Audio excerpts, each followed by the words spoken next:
Thursday. Once again. And once again, I am without a D&D game on Thursday. I know. I know. I'm a fraud. A poser. A D&D wannabe. But you know what? It's okay. Because even if I don't have a game today, I know others do. For Thursday is the official D&D day. I don't know why. There's just a lot of people who play D&D on Thursdays. You'd have to ask them, because I actually have no idea why. I think maybe it has to do with Critical Role. But who knows? Welcome back, everybody. Welcome back to the stream. Welcome back to the VOD. It is indeed Thursday, and we have one more day before our spooky request Arena Edition. We need a better title. I don't have a good title for tomorrow's stream, but tomorrow's stream will be spooky requests that will be made into prints. So I'm looking forward to it. We got to get practiced up. I gotta get my sketching on point, because tomorrow I can't screw up a single sketch. Now I'll probably screw up the one that Blaze will win, because let's face it, that's like what I do. I don't want to break with tradition, but we could. Good morning, guys. Good morning, Mel. Good to see you. Nick, good to see you. Charlord, Sienna, Vidi, good to see y'all. Steele, how you doing? Sonia, Thorkin. Oh shit, we got everybody here this morning. What's up, guys? And Steph, thank you for the Prime. I appreciate it. Thank you for considering me your Prime option this month. You on early, or did you all nighter? What do you mean on early? It's 10:11 a.m. It's the same time I'm on every single day. I've gone live at this time for 3 years almost. Actually, more than that, I think, right? How long have I been streaming for? Yeah, I don't know. I'm on time, bro. What are you talking about? It is going good, Nick. How you doing, my friend? Yes, Pineapple. It is the most important part of my stream. If one day the Pineapple fails, I don't want to be here for that day. So, how many games do you think has the whole group immediately turning to Critical Role?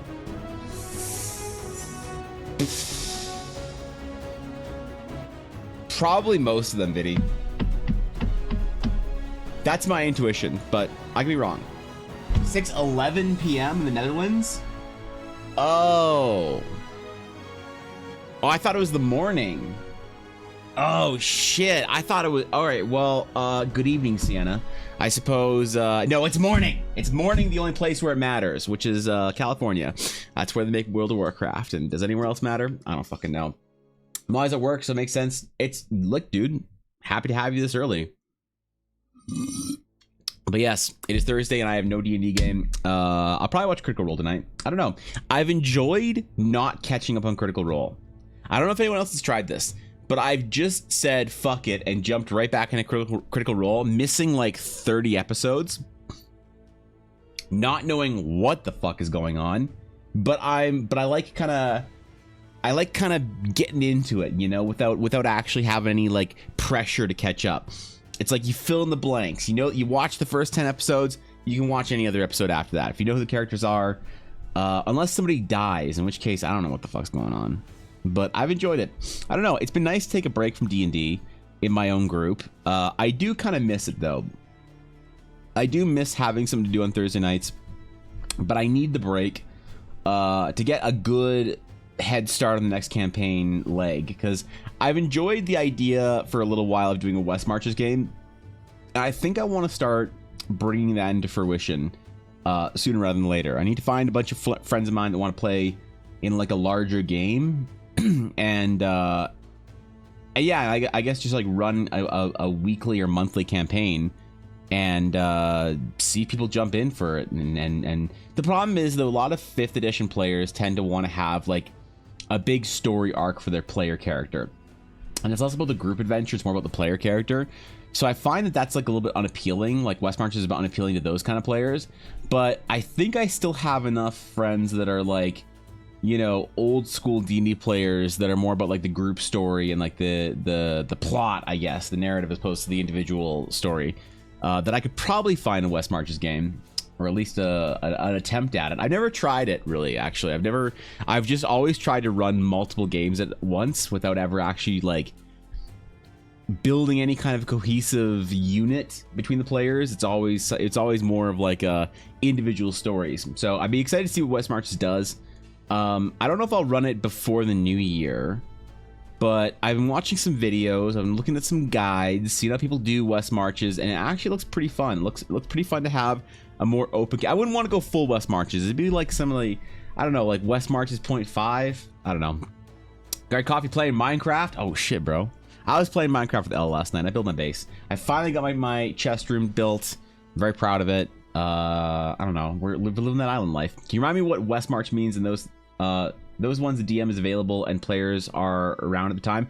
Yeah, so West March is a little more free flowing, free form. The DM or multiple DMs will say like, hey, I'm running this small adventure, and it's more like quest based adventures. So you could say like, hey guys, there's a game that I have coming up here that's a 3-session game, so it'll be for the next 3 weeks starting on this date.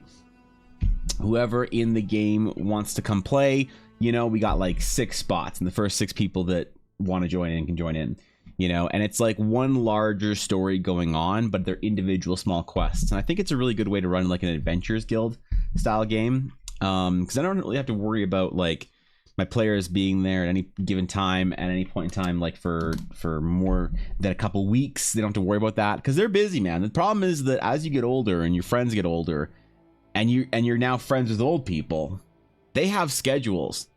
Like I used to be able to play D&D with some of my friends whenever we wanted. We would just be like, hey, y'all free tonight? Okay, cool, let's play D&D.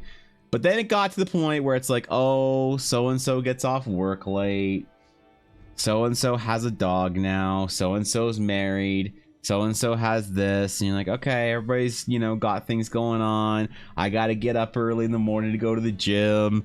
You know, like you can't be up until like, you know, 1, 2 a.m. playing D&D anymore. So you need to like schedule it. And I hate scheduling things, honestly. The surefire way to get me to not do something is to try and schedule it. It's probably not a good thing, but it is the thing, unfortunately. So I hate that shit, but it's necessary. You have to say like, all right, guys, we all need to be free on Friday at 6 p.m. until 9 p.m. and see how many people get there. So I feel like West Marches is kind of going to be easier to get people in the same room together, but I don't know. I'd be curious to talk to people who've run games, but I don't actually know a lot of GMs who've run successful West Marches campaigns. I really like this Molly Mock guy skips 30 episodes. Where's Molly? Yeah, I don't know, man. This campaign's been fine. Like, apparently, Viddy, I missed the entire breaking of the party. You know? Apparently, I missed that. Apparently, the party was split apart, and there was other people in there, and I don't know who they are. But apparently, none of it really mattered, because now I jump back right into the game. I feel like I didn't miss anything at all. They were taking Treshy to wherever, and now they're just doing some other shit. And it's like, okay, cool. What did I really miss? But I think the Critical Role, I have a complaint about Critical Role. I think it's going on too long. I think Critical Role would be better suited to shorter seasons. Of course, who the fuck am I to say that? But my personal preference for what I've been watching Critical Role, I think that season 2 could have been way shorter, and I think season 3 could have been over by now, you know? But I don't know. It depends on the preference of the individual viewer, because I prefer a new adventure more often, right? Like, you would get me super hyped if like Critical Role had a season and it's like, oh shit, every spring the new campaign starts. I would be losing my mind excited about that. Excited to like, looking forward to seeing the end of the story and to see the new characters and to see what's going on. But some people like the, like, you know, 300 episode emotional payoffs that come from that. And I don't know, man. I don't know what the right way to do it is. Thanks to Daylight Savings Time, I'm proud to announce that my sessions begin now Monday at 5 a.m. That's right. That's right. You up early. I was invited to guest on that game. I said fuck that, Viddy. Yeah, I said fuck that shit. I was not about to get up at, like, you want me to get up early for anything other than the gym? Bro, I have to get up at 6:45 to be at the gym at 7. It's rough, man. That's the earliest that I'll get up. Fuck, get up for D&D. I respect you, man. I respect the hell out of that. Scheduling is a problem if you have people that aren't super reliable. Scheduling is a problem if you also have adults in your group, which is tough. I got adults, man. Adults that got to stay at work late. I got adults that got responsibilities. They got date nights. They got a whole bunch of shit. The issue is I'm off every other Thursday, but I'm off every Wednesday. So how do you watch Critical Role on Wednesdays? I'll say if you manage a West March server, would you be down to have some people here as players? I'm always down for more D&D on top of my 5 games. Maybe. It'd be kind of fun to open it up to the guild. I'd be willing to. Yeah, I wouldn't mind it. It'd be fun to play with. I do want to, at some point in time, I do want to have open games for the guild so that everyone who wants to create a character and play in Eldara gets a chance at the very least to do that for like the first campaign. So I'll probably, once Horizon is finished, once that adventure is finished, I'll probably run it for like maybe 3 or 4 months, like four game, like run 3 rounds of it and do it like twice a week or so I can get like what 6 groups through, and if I do up to 8 or 10 players, that's like up to 60 people through. I don't know, that seems like a lot, but I actually don't think there's that many people in TDC that want to play it. So it's almost super late. Blue Space, good to see you. How you doing, bro? Skip that part 2. Now I finally have the part where shit's get back on the plot. I dislike filler. I don't mind filler occasionally, CN. I don't mind a beach episode now and then. I don't mind a a hot springs episode in my anime now and then. But I personally think that I would be more excited about like D&D games, like Critical Role and general D&D games, if they were a little bit shorter. Which is why I kind of want to do that for my game. But do you guys think that you need, like, do we think that we need 100 episodes to have emotional payoff? Because I don't think you do. You know, because that's always the defense people give me when I say like, I think Critical Role, I think D20, I think whatever. These shows are a bit too long, man. They're a bit too long for me. Like personally, they're just, for my taste, they're a bit too long for me. And I always get mad with people saying, oh, but you need that time to really get the emotional payoffs. And I'm like, really? Do you really need that much time for emotional payoffs, man? I gave my players an NPC on their second day, their second game session, and on the 5th game session, that NPC died in combat, and they lost their fucking mind. It's like, I don't think you need 100 episodes to get attached to characters and see some emotional payoff. You know, I think you need 2, but again, I'm not saying they do anything wrong. I'm just saying it's a different preference, right? I feel like personally, they get to the BBG way too quick. Or that they're constantly saving the world. I like when they're just effed around a bit. Yeah, I kind of don't mind low stakes D&D, you know? I don't mind games that are sort of like more chill and like you're just kind of hanging out doing adventure things, right? Like that. I think, Sienna, a good example of is the difference between like classic World of Warcraft and like new World of Warcraft. I think people like being an adventure, just going on an adventure. You know, I don't think everything needs to be saving the world. Like I challenge DMs who always have these big massive plots to run like a 30 session campaign. So like over a year or so, 30 to 50 sessions over a year. Run a 30 to 50 session campaign where what you do as your players does not impact the world. It impacts like a region or a place or like an organization. You got to save the mage order. You got to be the hero of the local town or whatever. But just try your absolute best to not have to get into, you know, the geopolitics and everything else of the world where you're now these massive, you know, 15th, 16th level characters doing amazing things. Not that that's bad, but it's just kind of a nice exercise to try something else once in a while. Anime can do it in 12. D&D should be able to do the same. Exactly, Blaze. If anime can do it, why can't my D&D do it? Maybe that's a bad example. That's probably a bad comparison, isn't it? I think with longer campaigns, sometimes people can also get trapped with people's character stories going too long and not giving the chance for the other characters. That's an interesting perspective. Yeah, I think that can happen. You know, sometimes you take your character story and you will expand your character story to fit the campaign. But sometimes a really good character story doesn't need to fit the whole campaign, you know. And I've seen players that have a lot of courage doing this, but it's really hard. But have your character finish their story and leave the campaign. Nothing wrong with that, you know. I had a friend. The best example I always bring up is a friend of mine who we had this game where they had to save like this region, basically the region of the world they had to save. And they went and the story grew, and they, oh my God, this is so much deeper than we thought. Just the local, well being polluted. Oh my God, this is so crazy. And they go save the region. They save the local lady of the town, gifts them, the blessing of her family name or whatever. Thank you, heroes, for saving our town. And the heroes looked at each other and say, this corruption goes beyond, across the sea. We need to trace the origin of this. It was stones, right? We need to trace the origin of these stones. These stones were and the corruption they created was the cause of the problem, but we need to now go across the world and figure out the source of it. And so they left on their intrepid journey, and the world opened up to them, and they got the whole world map, and they got a ship, and they sailed away, and it was wonderful. And as they're at the port city, one of the players just said, like, in middle game, he's like, you know what? I wasn't expecting to do this, but guys, I don't think I'm coming with you. And everyone was like, oh, why? Expecting the player to leave the game, because they're like, oh my God, player, do you have to leave the game? Can you not play anymore? He's like, no, I'm still gonna play, but like, James the town guard or whatever, who was he was basically, the players got locked up in prison, and he was, anyway, his character, he's like, I was supposed to save the town. I don't really want to go across the sea and find the problem. I got stuff to do here. I got a family. I got 2 kids. I got a wife. I got a life here, man. I don't want to go across the sea. And the players were like, oh shit. And he had this great story, and then it came to an end. And he's like, all right. And then he rolled a new character for the game. I think it takes a lot of courage to do that. But sometimes not growing your character's story to fit the campaign, it's not a bad thing, Critical Role 3 kind of has 5-10 beach episodes in a row, which is really boring compared to earlier games.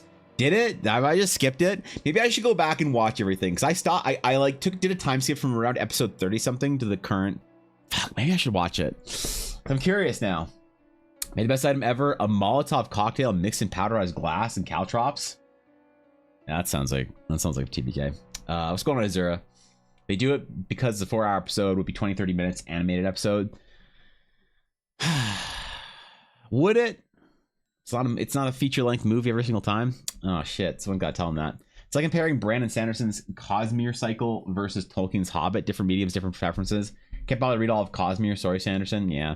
But I don't know. I feel like it is different, but there's almost this like intuition that I have that it would be beneficial to see the other sort of way of telling a story. I don't know, man. If character story takes more than 12 sessions, they die and you re-roll. Oh shit. It's like your character is going to be gone after 12 sessions, whether they leave on their own accord or whether they die. That's a challenge, Blaze.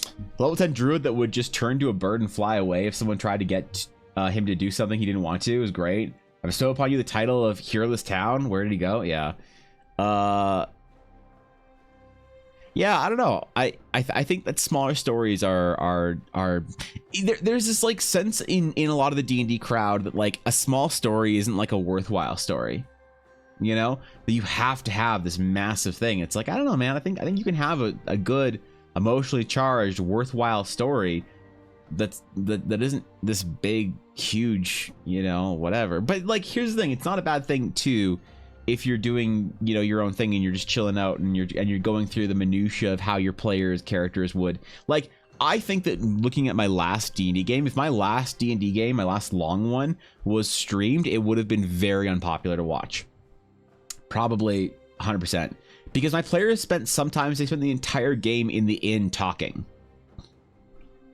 It's like, what does that look like on from the outside perspective, right? Maybe if you were there the entire time, it'd be more interesting. But the main game has been going on 2 years. Nobody character story is done, and there you go. And sometimes you have these massive games, and that's sick too. So I see Dimension 20 filling the niche. Short run compact stories, the new premise and characters every season. You know what, Viddy? I've been wanting to give Dimension 20 a chance for a while. What I need is somebody who's a 20er. I don't know what the D20 term for a critter is, but I need a Dimensioner to tell me what the best campaign arc to watch is. What's like the best? And not theoretically. This is not a theoretical question. Hey, in theory, if you could only watch one D20 like campaign, which one would it be? This is not theoretical. I will only watch one. I don't care how good or bad it is. I will not commit to watching any more D&D than that. All right, I have way too many people that I know that run D&D campaigns that want me to watch their fucking game to be able to watch D20 whenever I want, or Critical Role or whatever. So I will only watch one campaign. I want the best one. I want the juiciest. Give me some D&D, and I will watch it because I'm curious how their group does it. It'd be kind of cool to see another like high production value game doing their thing, right? Also, even one of my DMs allowed this, but how do you feel about true polymorph views on yourself allow you to keep character class in the new form you're in?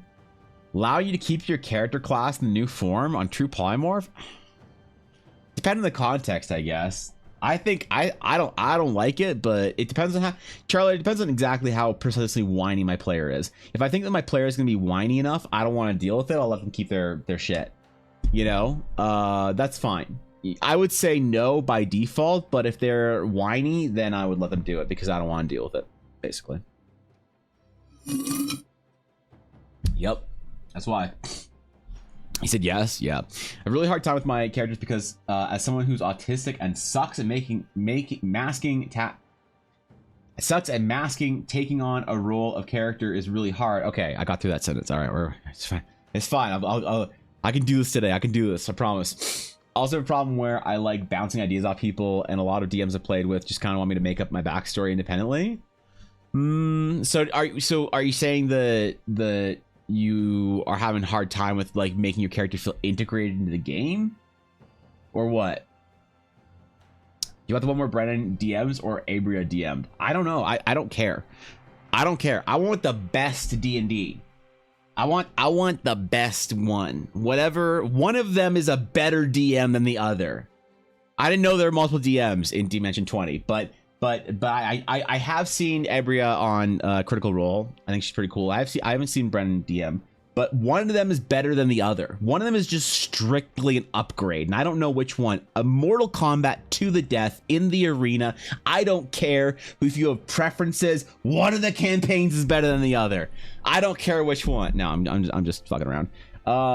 Whatever is the best campaign. Whoever had the best campaign, right? I don't know. I don't have a preference between the DM.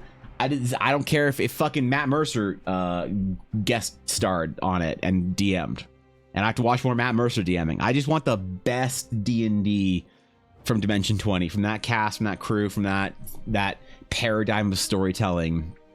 And yeah, I don't care. I'll watch it. I'll watch it the whole way through, and I'm gonna draw some fan art of it too, Viddy. That's what I'm gonna do.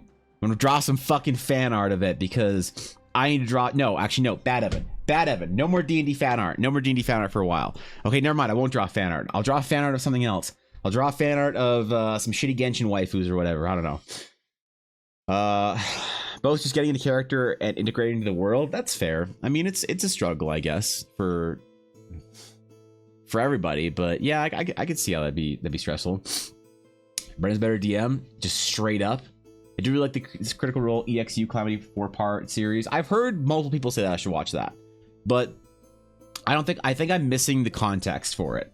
Because like, what else do I need to watch for Calamity to make sense? Because I haven't watched any of the EXU shit.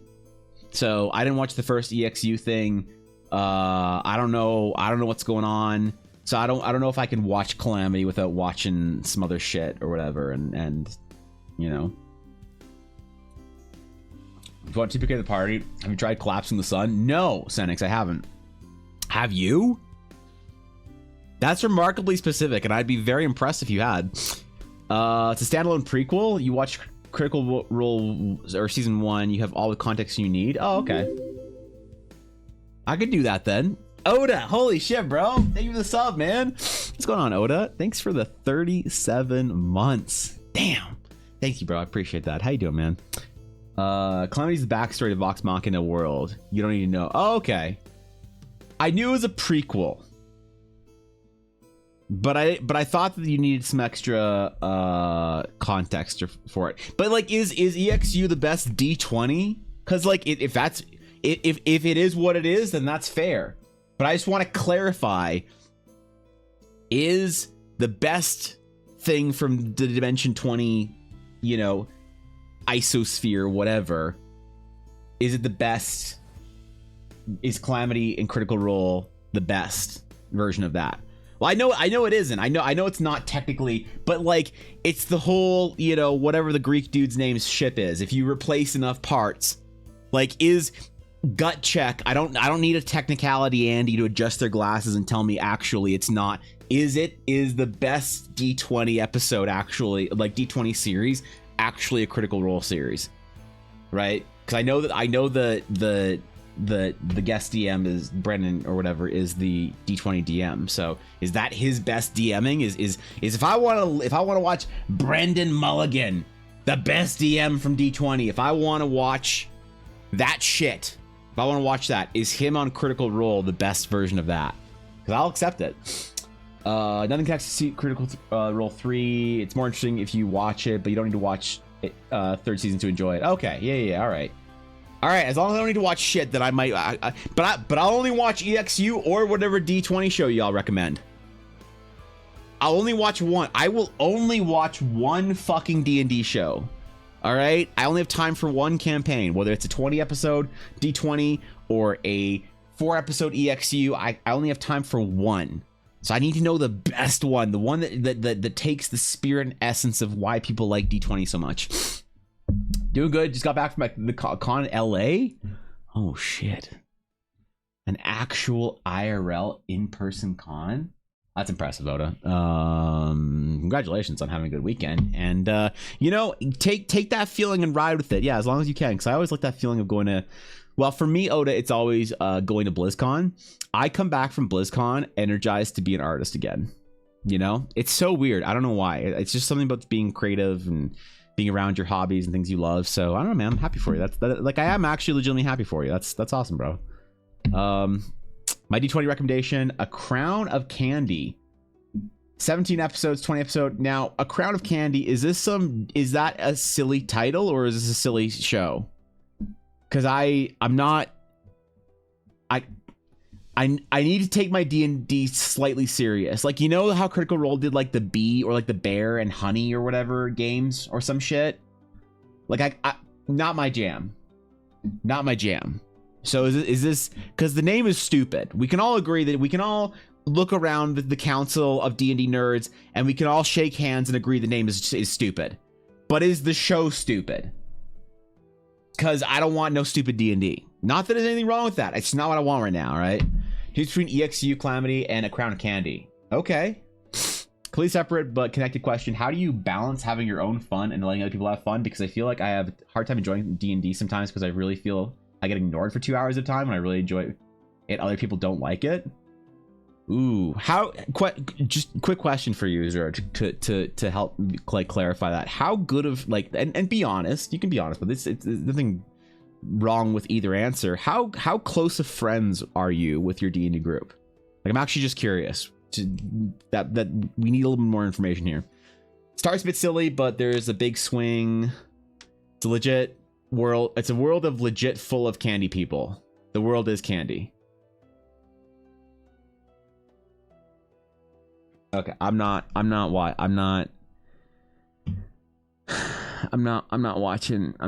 this.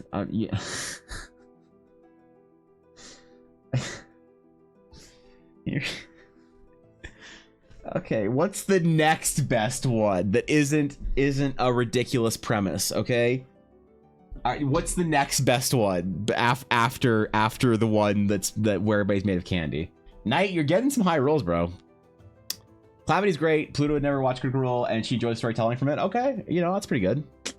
I have 3 D&D groups I really play with, so the answer varies. 8 out of 10, 6 out of 10, 4 out of 10 respectively. So I would say that it is very important for you to step back sometimes and enjoy watching other people be heroes. This is a strong component of D&D, and enjoying it is friendship with your group. So if you care about the people in your group, Azura, and you're watching them be heroes, and you're like, you can support their cool moment, that's awesome. But in turn, they should also be doing that for you. And that's like kind of a thing that just sort of organically happens, I find, as people become better friends. So I don't really know what's happening in your game where you feel like people aren't having fun when you're having fun. Like, maybe are you trying to hog the spotlight or be ridiculous or whatever? Because it also might just be a matter of you needing to find a different style of D&D group, right? You can go to a table at a game store with a bunch of like 30 to 70-year-old men with beards who are balding and spilling off the sides of their chairs playing second edition, and you're not going to have fun if you bring in like Lilac, the half-elf noble, and that's your character. Well, everyone is Krogdar, the orc or dwarf barbarian. You're just not going to have fun at that table. They're having a great time, and they should be able to play the way they want. But you got to find the kind of, you know, game that you want to play and the kind of groups you want to play with. So there could be a couple reasons for that. It's a bit of a difficult question to answer, but there could be many reasons for why, you know, you might be having trouble with your group like that. I think we might need a little more context, you know. I'm now officially an Eternal Grandmaster in World Anvil. Holy shit. You're a fucking nerd. God damn, Thorkin. Good for you, man. Betonia madagascarensis. All right. Oh, all right. All right, we'll look at it. We'll look at it. Dorbatonian Madaraskis. Let's see.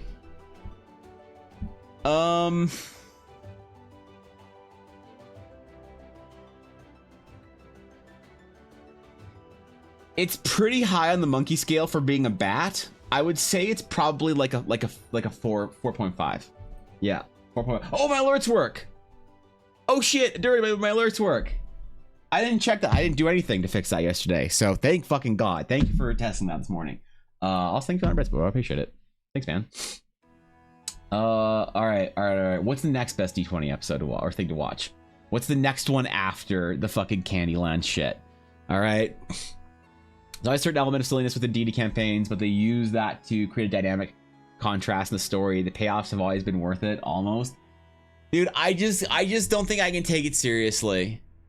All right, so for me, Viddy, the world is very important. The mood, the theme, the setting are all very important. If a game feels like it has kind of a really weird or silly or not serious or whatever it is world, I don't know if me personally, I can take it seriously. I want a D&D world that pulls me into a fantastical place that I really am interested in. The concept of the world needs to be interesting to me, and if it's in a fucking candy universe, I don't know if I can do it. Maybe all right, maybe I'll give it an episode. How about this, because multiple people have said that it's the best one, Crown of Candy. What I will give it the first episode. I'll give it the first episode. Okay, how about that? Give me the second recommendation, but I will promise at least one episode, even though I think this is gonna be fucking stupid. I will take seriously the seriosity of your recommendations. Senex has redeemed Force Me to Advertise for Patreon. Oh God, you spent 25,000 channel points on that? Okay. All right, Senex, this is for you.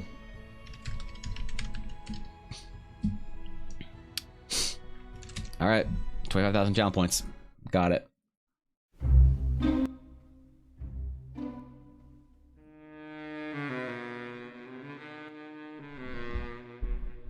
Hey guys, Evan Blair Art here from evanblairart.tv.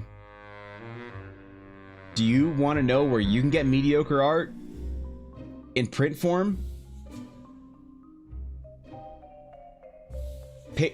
Patreon.com/evanblairart. The only place to get certain prints that I don't want to put on my print store that will probably be worth a lot if I become famous. You don't know, man. I could become really famous. And if you had a print from Patreon that's exclusive to Patreon, never available to the public on the print store, think of how valuable that'll be in like 30 years. You could buy a college fund if I become famous. So take the gamble on my fame and my success. I know I sure am. Evan Blair Patreon, the official Patreon page of Evan Blair. That's me. There you go. Was that worth 25,000 channel points? Was that? Yeah, was that? All right. Get the fuck out. All right. Oh, that's a lot of channel points, bro. Damn. Sounds like someone, if not multiple summons at the table, might be struggling with too much main character syndrome. Maybe. And the hard part of it is my tables don't set expectations very clearly, and as I said before, autism makes me suck to deal with. I don't see. Here's the thing. I don't know what that means. Like I don't want to make an assumption on what like it. From what I'm not autistic, nor do I have anyone very close to me, ish, that is. You know, I don't know what the right term is, but like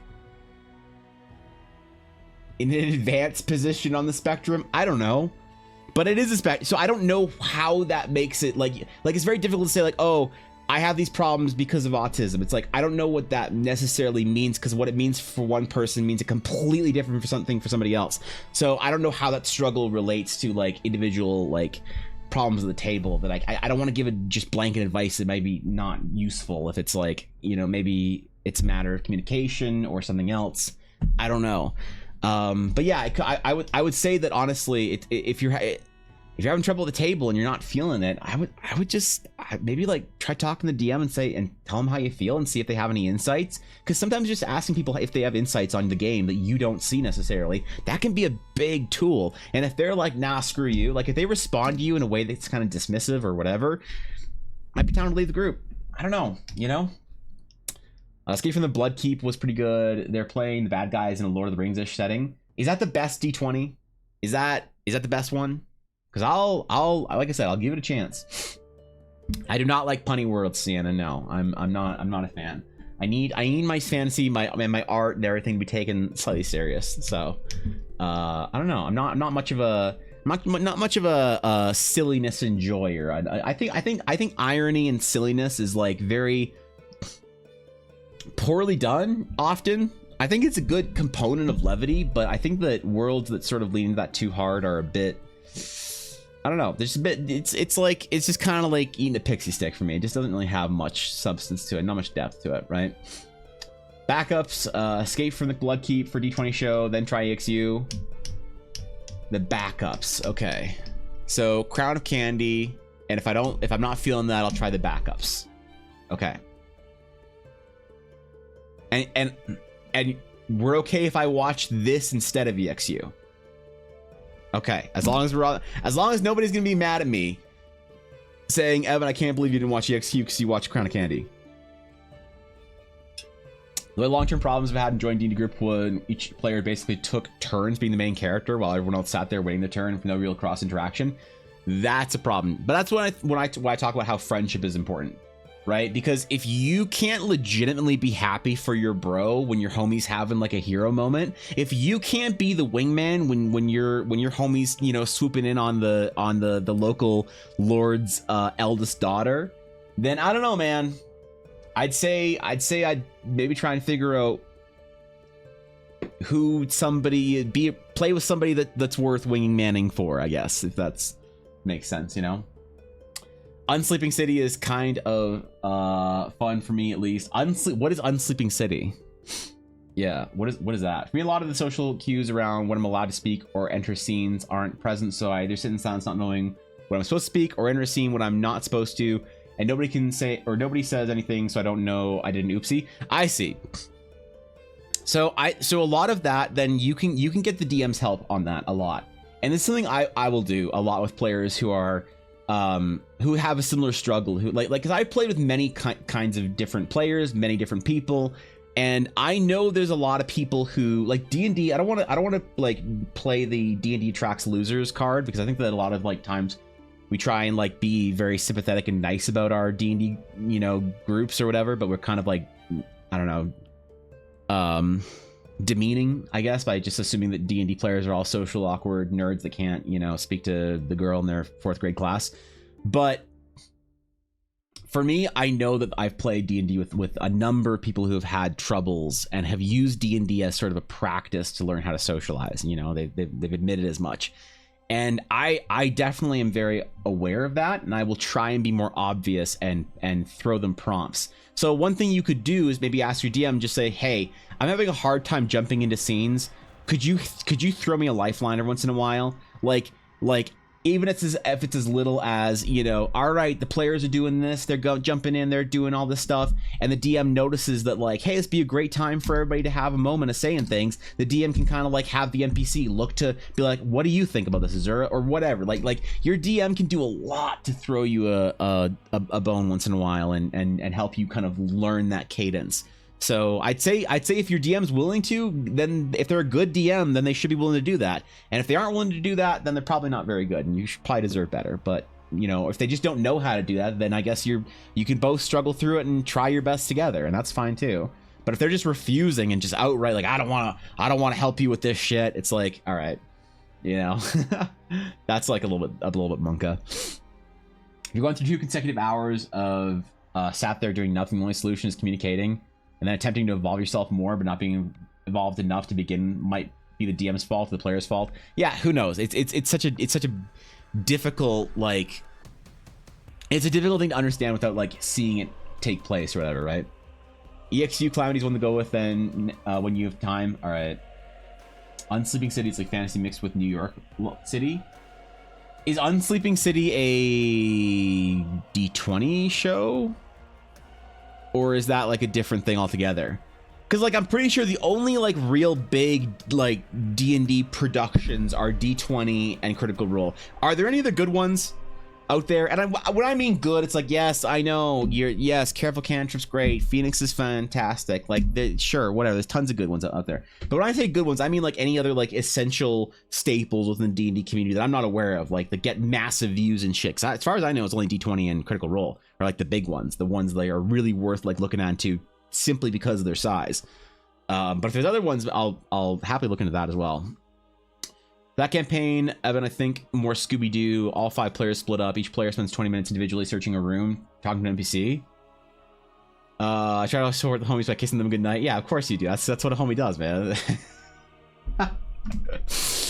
But setting aside 6 hours, play 1 hour D&D, watch 5 other people, that's rough. That's tough, Ash. Yeah, I don't know.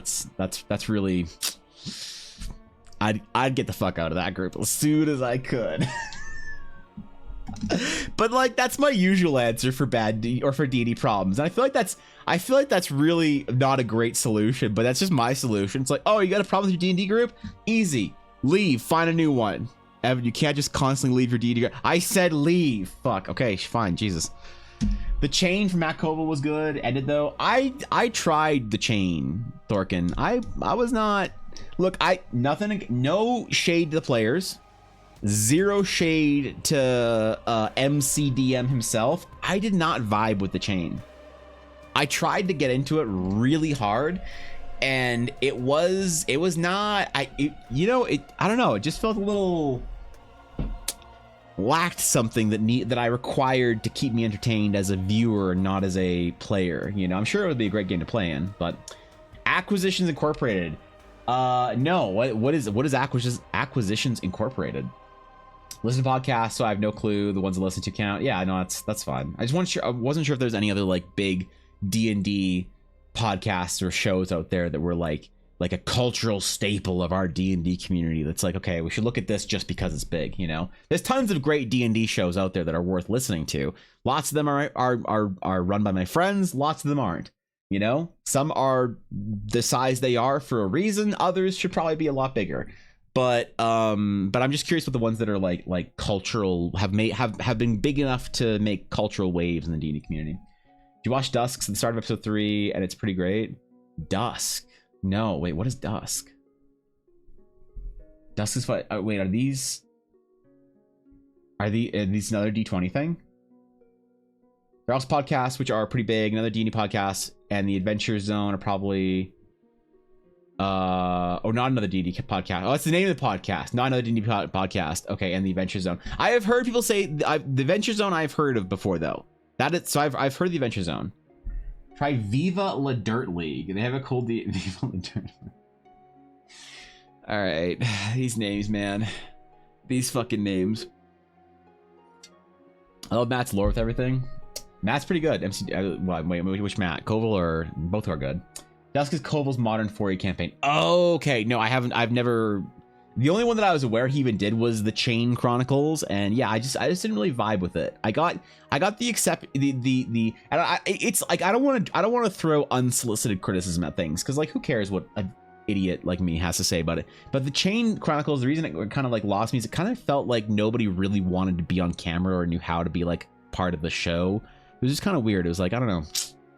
It was kind of like you were looking in on someone's D&D game as opposed to like, I don't know. It's hard to explain, but they're all great. I just didn't vibe with it. Acquisition of the corporate is what got me into D&D. It's pretty great. Really? It was that important, 6. Okay, interesting. Started before Critical Role even existed. It was originally ran by Chris Perkins with Penny Arcade guys as players. Oh shit. So like I know the first one of if not the first D&D like podcasts I was a big fan of, which was called Roleplay by a bunch of StarCraft 2 pros and casters. So that was with like Koibu and In Control and JP. That was good shit. I like that. That was, man. In the creator space, there's also Viva La Dirt League campaigns run by Robert Hartley. I've heard of Robert Hartley's name multiple times. I don't know anything about Dungeon Master Hartley, but yeah. 2009 originally was a 4E game that turned into a 5E game. Like they changed the version on it. Ugh. That's literally, I want an excuse to show how cool 4E combat is, so every episode is almost monster of the week. I don't mind that. That's sure, fine, you know? That, hell yeah. Even though they stopped, I loved Questfall. They're from Toronto. I knew one of the players. The DM was fantastic, and the players were pretty engaged. Podcast format. Oh, wait, I think... I might be completely full of shit, but I think I knew somebody, or not really knew, but like I think somebody who was part of that was like talking about their game in chat at one point in time, like a Toronto game where there was like something fall, like Sunderfall or Questfall or Lorefall or some shit. They were like, "Oh my God, you're Canadian!" And I was like, "Yeah, I'm Canadian. That's right. There's like 4 of us." So for the chain of a chair on, that's partially why it stopped, because people weren't comfortable with the camera side of things, and also people getting together amidst all their projects. Yeah, I think it's very important. Like the biggest problem that I have in my like desire to run a D&D game on stream is that I would need to find players that are very comfortable with the streaming side of things. So like when nothing will, and this is just me, but I think these are common criticisms. Nothing will get me to stop watching a D&D show on Twitch faster than somebody having bad audio. You know, if it's just I'm out. It's like, go buy a Yeti, bro. I'm sorry. I take the headset off. But like, so I need to find players that all have good audio, that all know how to interact with a Twitch stream, you know, not like interaction chat and stuff like that, but just like what the process of like of live streaming your character and stuff and how that changes things. So I don't know. It's a really difficult skill set to build, I think, which is like, I don't think you think that I don't think any streamer that's like my size or, you know, within a couple hundred viewers has necessarily figured that out necessarily, like just because of they're a streamer or whatever. It's like it's just a hard skill to build, you know. True for any audio visual thing, audio is key. Yeah, and like bad cameras, bad whatever. Like it's just all kind of difficult, which is why I think I need just to basically make everyone's VTubers. Like I need to make a PNG tuber for all my players, so I don't have to worry about cameras. No one's just sitting there awkwardly eating their Cheetos, you know, trying not to eat uncomfortably in front of the Twitch chat or whatever. I just want to make PNG tubers for all my players when I run it. Be like everything in Critical Role campaign up to Briarwood arc. Yeah, early Critical Role campaign 1 is hard to watch. It's actually like the Geek and Sundry stuff is really hard to watch, and I like Critical Role campaign 1 the most out of any of the campaigns, because I think it's the most traditional fantasy. I think it's the best example of what D&D can be. It's a very like party focused, very, you know, archetypical, very whatever. Yeah, and like I like that, but the early stuff is rough. I've watched through it once. I don't think I could go back, because I was thinking about going back and watching Critical Role Campaign 1 again, just like casually while I'm working, because like I know what happens, so I don't need to really be there, but I can just sort of have it on the background for like a couple weeks or whatever while I'm watching through all the episodes while I'm working. But man, starting the beginning is tough. So only problem is energy levels. Yeah, that's what caffeine, and you know what, Sienna, start drinking 12 cups of coffee. What does Andrew Tate say? 14 cups of coffee and 3 cigars, caffeine and nicotine, then you could be top G as well. There you go. There you go. Energy problems solved. Just caffeine, nicotine, let's fucking go. Should I start smoking? Will that help me make better art? Shit, maybe I'll try. PNG tubers are where they talk, they glow, and their mouths move. No, it'd be more like more advanced than that, I guess, but similar idea. Yeah, similar idea. So episode 126 is hard. It's pretty difficult. I don't know, it's like, here's the thing, man. This story can be great, and like I have this problem. I am going to completely be a fence sitting useless human Andy right now and say that I will never give unprompted criticism to anyone I know about their D&D show. I will never ever do it, because who the fuck asked, am I right? But there's even good friends of mine that run D&D shows and podcasts and stuff where I'm like, bros, you gotta get this guy a better fucking camera or a mic or whatever. Like, I can't watch this. I can't take it seriously, man. I'm trying. I'm doing my best. But like, I can only go so far. It's just not gonna happen until you fix the audio issues.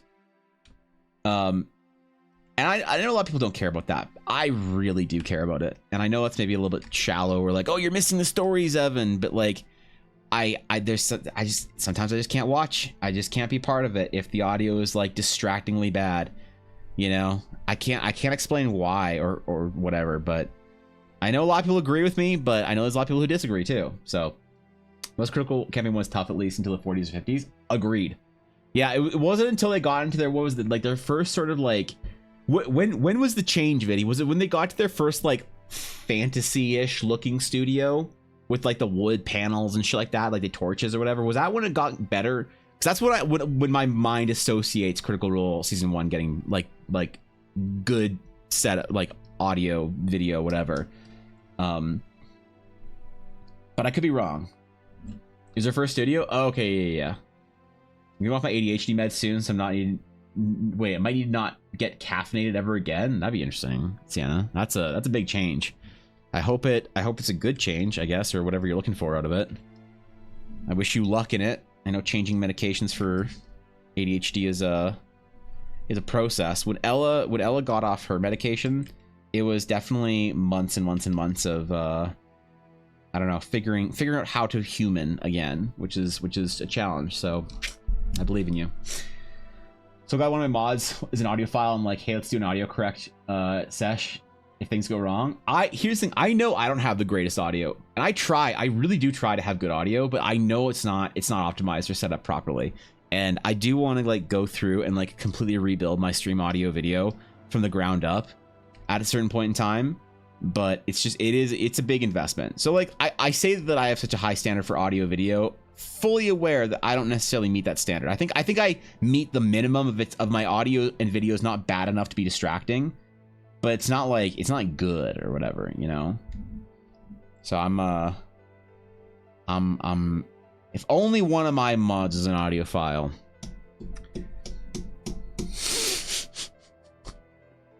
Poor Cobalt. Apparently I shouldn't be on it anymore. It's probably one of the major causes of me not having enough mental energy and stuff. So fingers crossed. Well, regardless, I know how much of a challenge that is. So just keep your head up. You'll be all right. I believe in you. I turn my video down to 360p. You should when you're playing Yu-Gi-Oh, because it's more like,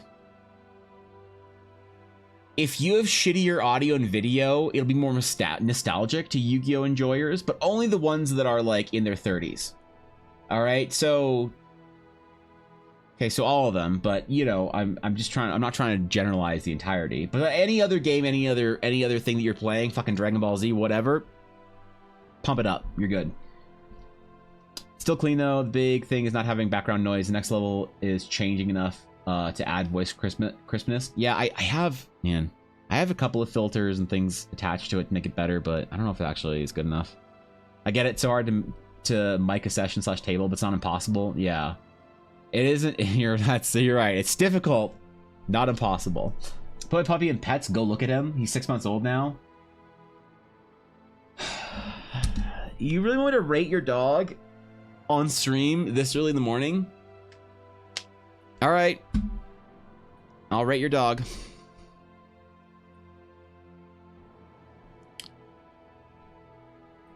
That is not a dog, Steel. That is a cat. I give this cat a solid 3 on the dog scale. Yeah, that is indeed a cat. That is not a dog. So I don't know what to tell you here. I open up the pets channel. It's the first thing I see. I assume that's your dog. It's not. It's just not a dog, bro. It's a fucking cat. It's like when a Duria gives me a bat and tells me it's a monkey, or a toucan and tells me it's a fish. I can't give it a proper rating. The best I can do is say 4 out of 10. You know, 4 out of 10, too much cat to be a dog. But you know, you tried, so hey.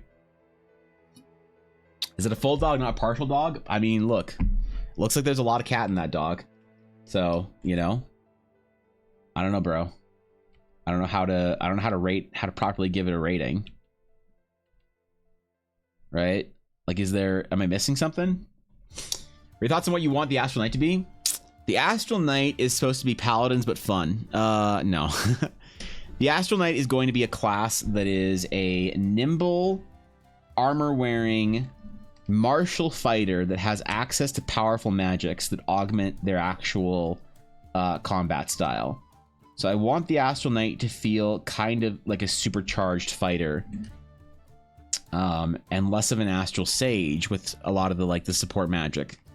I want the Astral Knight to feel like it has really great alterations to its combat without necessarily having to theme it. Like, the nice thing about the Astral Sage and the Astral Knight is that there is no requirements for it to fit within a certain mold of magic, right? You have like an Eldritch Knight and you're like, oh, everything needs to be Eldritch. You have a Paladin and you're like, everything needs to be holy magic. The thing about the Astral Knight is the Astral Knight wields the Astral Aura, which is basically the potential for the base potential for all magic, right? Before magic gets flavored by the divine or by the fell or whatever kind of things you're flavoring your magic with, the Astral Aura is the sort of the pure energy, the battery of the universe.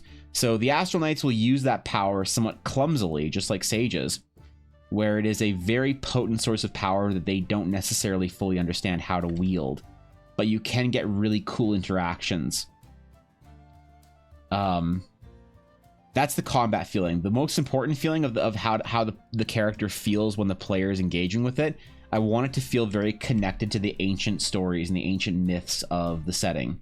The Astral Sage and Knight are built and designed first and foremost with the experience of being deeply connected to the world. If you want that kind of experience, like if you want to be the Jedi of Eldar, if you want to be the what's the fucking the sword users in the Sanderson shit in Stormlight Archives, but the guys with the swords, you know the fucking ones. But if you want to be the people that are connected deeply to the story and the setting, that's the feeling I want to give players who choose to play an Astral Knight or an Astral Sage. So, some cats are raised as dogs. Wait, what? All right. We'll actually rate this dog. I'm aware this cat is not the dog. Let's see. Good neck. Great sniffer. All around, nice dick pattern on the face. That's great. Good, great ears. Good mane. I will give this dog a nice solid. We'll give Tovik like an 8-3. like a solid like nothing below 8 considered, like a straight up 8-3. Just not even barely clearing 8-0, but we're going straight 8-3. That's a good boy. That's a certified good boy. All right. That earns the wait, where's the better crumb? Oh, whatever. That's the best crumb I can find. He earns the best crumb I can find. A very rare reaction, only available to me because it's available on my server that nobody's allowed to have access to except for me, so I can have my emotes. And also post heinous things that I don't want to show anybody. All right, there are things in this server. Oh man, art that I have posted to myself in this server that are profane. Thank God they're hidden. So he looks wonderful, Steel. I hope he's happy and healthy right now. So fighter with astral magic and magical features, kind of. The thing is, a lot of astral, or sorry, a lot of magic fighters. Speaking of profane, here I am. Hey Cribs, what's up, buddy? How's it going, man? Good to see ya. Thank you for the 30 months, bro. That's like, if a year was 10 months, that'd be like 3 years. Holy fuck. At tier 3? At tier 3? That's like a 15-year sub. God damn. It's like 6 months every, it's like a full year every 2 months. Jesus Christ. Excuse me. Thank you, Crimson. Thank you for the support, buddy. I appreciate it. Hope you're doing well. Hope you're not working too hard. Enjoying things, playing good games. Speaking of profane, get out of here. But yeah, I feel like a lot of the fighters that have magic attached to them are sort of limited in what they can do. And I want the Astral Knight to be able to really manipulate the world around them. I want them to have really powerful magics that sort of give them very cool ways to handle situations. Like I don't have it thought out ahead of time how the knight is going to handle like this or that situation. I want to give players a big old toolbox and just see what they do. You know, I think that's the best way to design a great D&D class, but I could be wrong. I don't know. It's not like I've designed too many before. I mean, I've designed D&D classes, but I've never like designed D&D classes that I felt comfortable enough to share on the internet with people that, you know, deserve to have very well balanced things. It's always been stuff from my home games. Like I make custom classes all the time. I just don't bother finishing them to a level that they are playable by another person until, you know, I've tested it myself a lot. It'd be fun to play an Astral Knight myself in an Astral Sage in somebody's game. But that'd be a very weird process, I think. Give me a good strong boy. Yep. Agreed. An anchor on the face. That's a good pattern. Have today off so I can visit going in to the last week of the haunted house. Oh, that's right. It is almost Halloween, Crimson. It is upon us. It is indeed upon us. And tomorrow we have our official spooky requests of 2023 that I'm going to mess up. The Blaze is going to win at least 3 of. That Biz was going to win 1, and it was actually for Thorkin. Dude, if the mods are the only people that win sketches tomorrow, I'm gonna delete my stream key.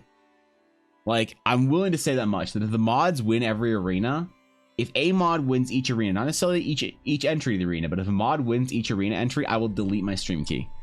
Okay, I will straight up just uninstall OBS, delete the unaffiliate on Twitch, delete the stream key, and then have Twitch delete my account. So don't worry about it. This will be safe. I will not allow for the corruption of the mod squad. Here's my promise. If the mods win sketches tomorrow, I will force them to play test the Astral Sage and the Astral Knight with me. I will tell them that they're sitting down to 12-hour games every weekend until the fucking classes are good. And they will suffer so that you guys don't have to. So that the classes are well built and well balanced by the time I'm able to release them to TDC. They will suffer so others can prevail. Clip that? Yep. Deal? What do you mean deal? It's not going to be fun, Blake. How is it punishment? Have you played D&D for 12 hours? Dude, past hour like 6, D&D stops being as fun as you think. On hour 6, or on hour 7, you're like, bro, I want to go get a snack. And you're like, you can't get a snack. We haven't decided to take a break yet. Evan, we haven't taken a break since we started 7 hours ago. We're playtesting, all right? Who the fuck really wants to play that much D&D? Play D&D for 14 hours? But did you enjoy it? Because I played D&D for 14 hours. My record D&D game was... The longest I've ever played D&D is... We started at 10 in the morning and we ended about midnight. So about 14 hours, yeah. About 14 hours. That's... Oh, it's better with a bag of weed? Fortunately or unfortunately, I don't, nor have I ever indulged in marijuana, so I'd have no idea. Maybe it does, but I'll never know. Maybe that's the secret to enjoying real D&D, is you just gotta be fucking blasted out of your mind. Unfortunately, I'll probably never know, so. Did enjoy it? You knew?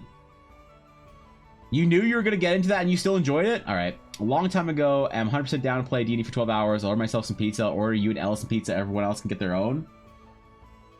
Oh, sick. All right, cool. Yeah, never mind. That's fine. See, Blaze is like a D&D gentleman. Blaze is like the English gentleman equivalent of a D&D player. Still buys pizza for the DM. What a lad. What a lad. Holy shit. Just hitting them with the smelling salts and start again? Wait, because 2 of the players passed out? Yeah, just get them. Just get that ammonia in there and keep going. What do you need to worry about? Your players will be fine. Just tell them to get up and go again, bros. Tell them we got D&D to play, man. We don't have time to... You don't got time to sit around. You don't got time to relax. We're playing Dungeons or Dragons. We're sitting around and watching D20, The Candy Crown. Only because Vidi recommended it. Let's face it, if anyone else recommended it, I'd be like, yeah, whatever. But Vidi? Vidi would never lead me astray.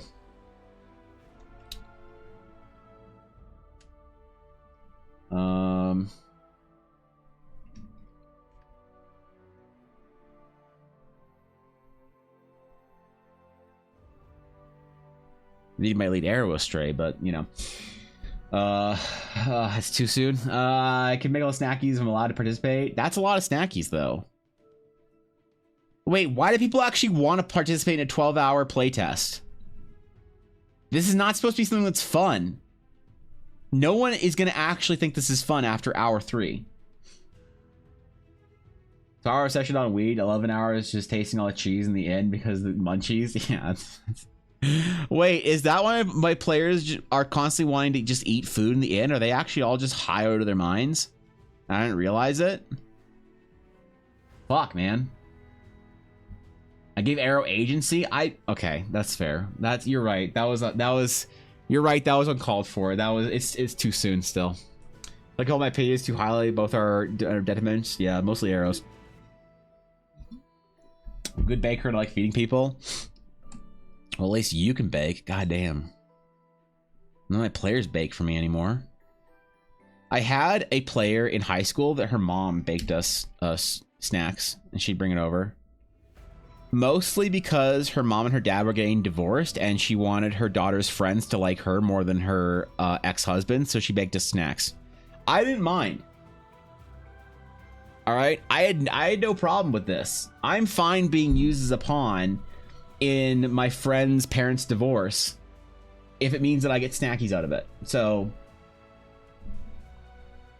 don't think that I'm not, you know, a reasonable individual here. All right, that's but yeah, she bake us like macaroons and stuff and gingerbread cookies. and my friend would come over with the big, the big Tupperware, Tupperware, like the big one with the big lid that's got like cookies and then like a layer of fucking parchment paper and then more cookies. Oh yeah, dude. Oh yeah. That was the best. That was the best. So she needed validation from kids? No, she needed the approval of her daughters. So she went through her daughter's friends to get her daughters on her side. So it's a complicated game of politics, a Game of Thrones, really. But instead of kingdoms and thrones, it's households and 14-year-olds or 16-year-olds. High school, not junior high. Yeah. One players brought brownies, which was a very welcome surprise. Then we discovered the cat hair. Ugh. Never accept anything that anyone with a cat offers you to eat. Also, never hug a person that owns a cat, because they have cat hair all over them that they don't even realize. They stopped knowing about the cat hair on their hoodies like years ago.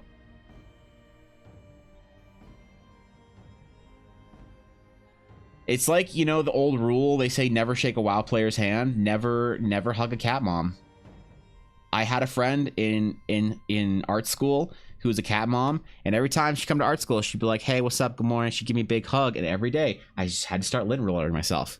I brought a lint roller to school, and I stuck it on the bottom of my desk just so in the morning, whenever she'd come in and give me a big hug, I'd have to roll her off after. And then she caught me doing it once, and she's like, are you lint rolling yourself? I'm like, yeah.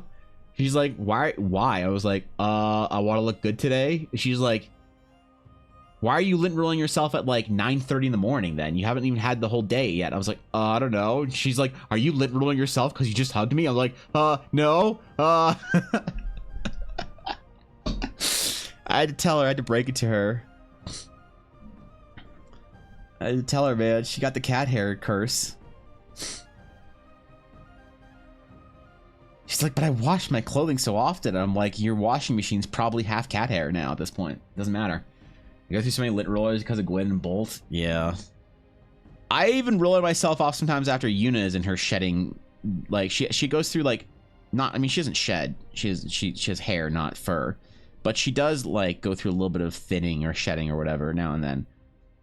Like, I had her napping on me the other day for, like, a good solid hour. And after she got up, I had to go rolling myself off because I don't want to have Yuna hair all over me. And second thought, I better not come over. Yeah, you'd be fine, Sienna. You'd be fine. If I say yes, will you not hug me? Don't worry. I would never think to hug anyone that I'm playing D&D with. All right, I am playing D&D for serious business. I'm not going to trouble anyone with pleasantries and salutations. When we get into the room to play D&D, it's a no hug, no friendly environment. We are there to play Imagination Dragon game, and I will not tolerate any distractions to my Imagination Dragon game. So don't you worry.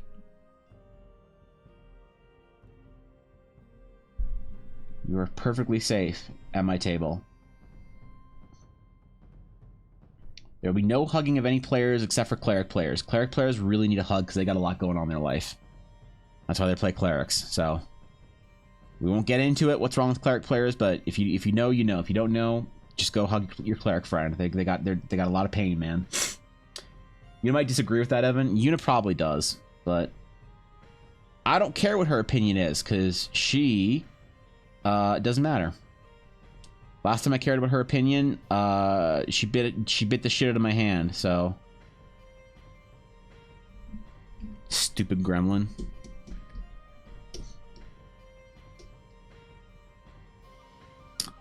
I think this cloud pattern needs to be smaller. I think we need to shrink it down a little bit to make it really fit. Feels a little large.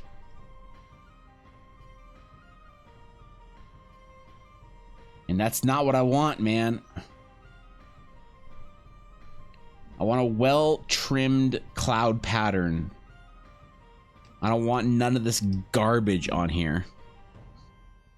I think we also need to make it, do dark for her tunic as well? Probably. Probably.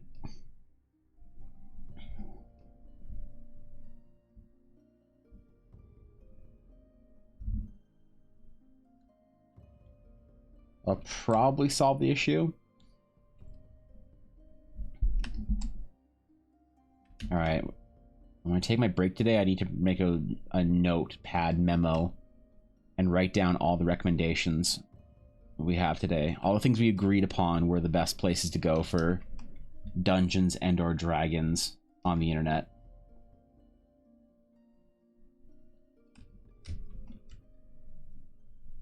I feel, you know, I don't know if anyone else gets like this, but I feel a little sometimes left behind or left out when everybody's talking about the new thing happening in Critical Role and the new thing happening in D20. And I'm like, I don't know what the people are talking about, man. I wish I had literally any clue. And so we're gonna remedy that. We're gonna become individuals well versed in the world of online D&D stuff. Owlbear hugs only, unfortunately. Me who plays clerics and druids? Oh yeah, that's rough. That's rough. Look, there's nothing wrong with being a cleric. It's okay. It's okay. You didn't do anything wrong. You didn't ask for this. But, you know, it's very brave of you to openly admit that you're a cleric player. I think it's, you know, it should be honored. It should be respected. It's hard to be open and admit that you're a cleric player. And I feel for you.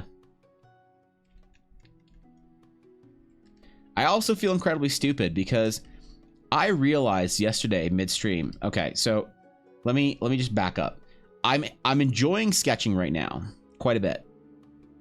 Yesterday in the middle of the stream, I realized that my brush had a incorrect setting active. I don't know how this setting got activated, but it was an incorrect setting.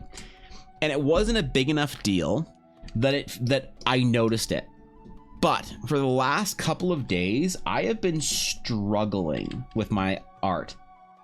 I feel like it just doesn't feel right. I could not tell you why. And in the middle of stream yesterday, I changed the thing and realized, aha, that was the issue. That was the problem. And I'm rather pleased with myself right now because I'm enjoying this. This feels right. It feels good. Sometimes as an artist, you don't have a good day. You know, you still have to get through your art that day, but you have like a bad time.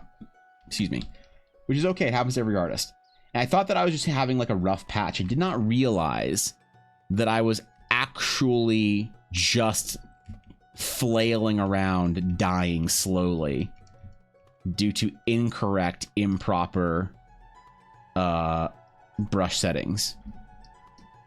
So I'll have you know that right now I'm extraordinarily pleased with myself. And that my sketching feels correct. Because I'm behind on Inktober. One of the reasons why I haven't been doing my Inktober sketches is because something's been wrong. And I haven't been able to tell why. But I know now that I think the reason why I haven't been able to do a good job at Inktober in the last couple of days is simply because my brush settings been messed up. So take care of your brush settings, bro. It's serious business out here. It can mess you up in ways that you are not even aware of.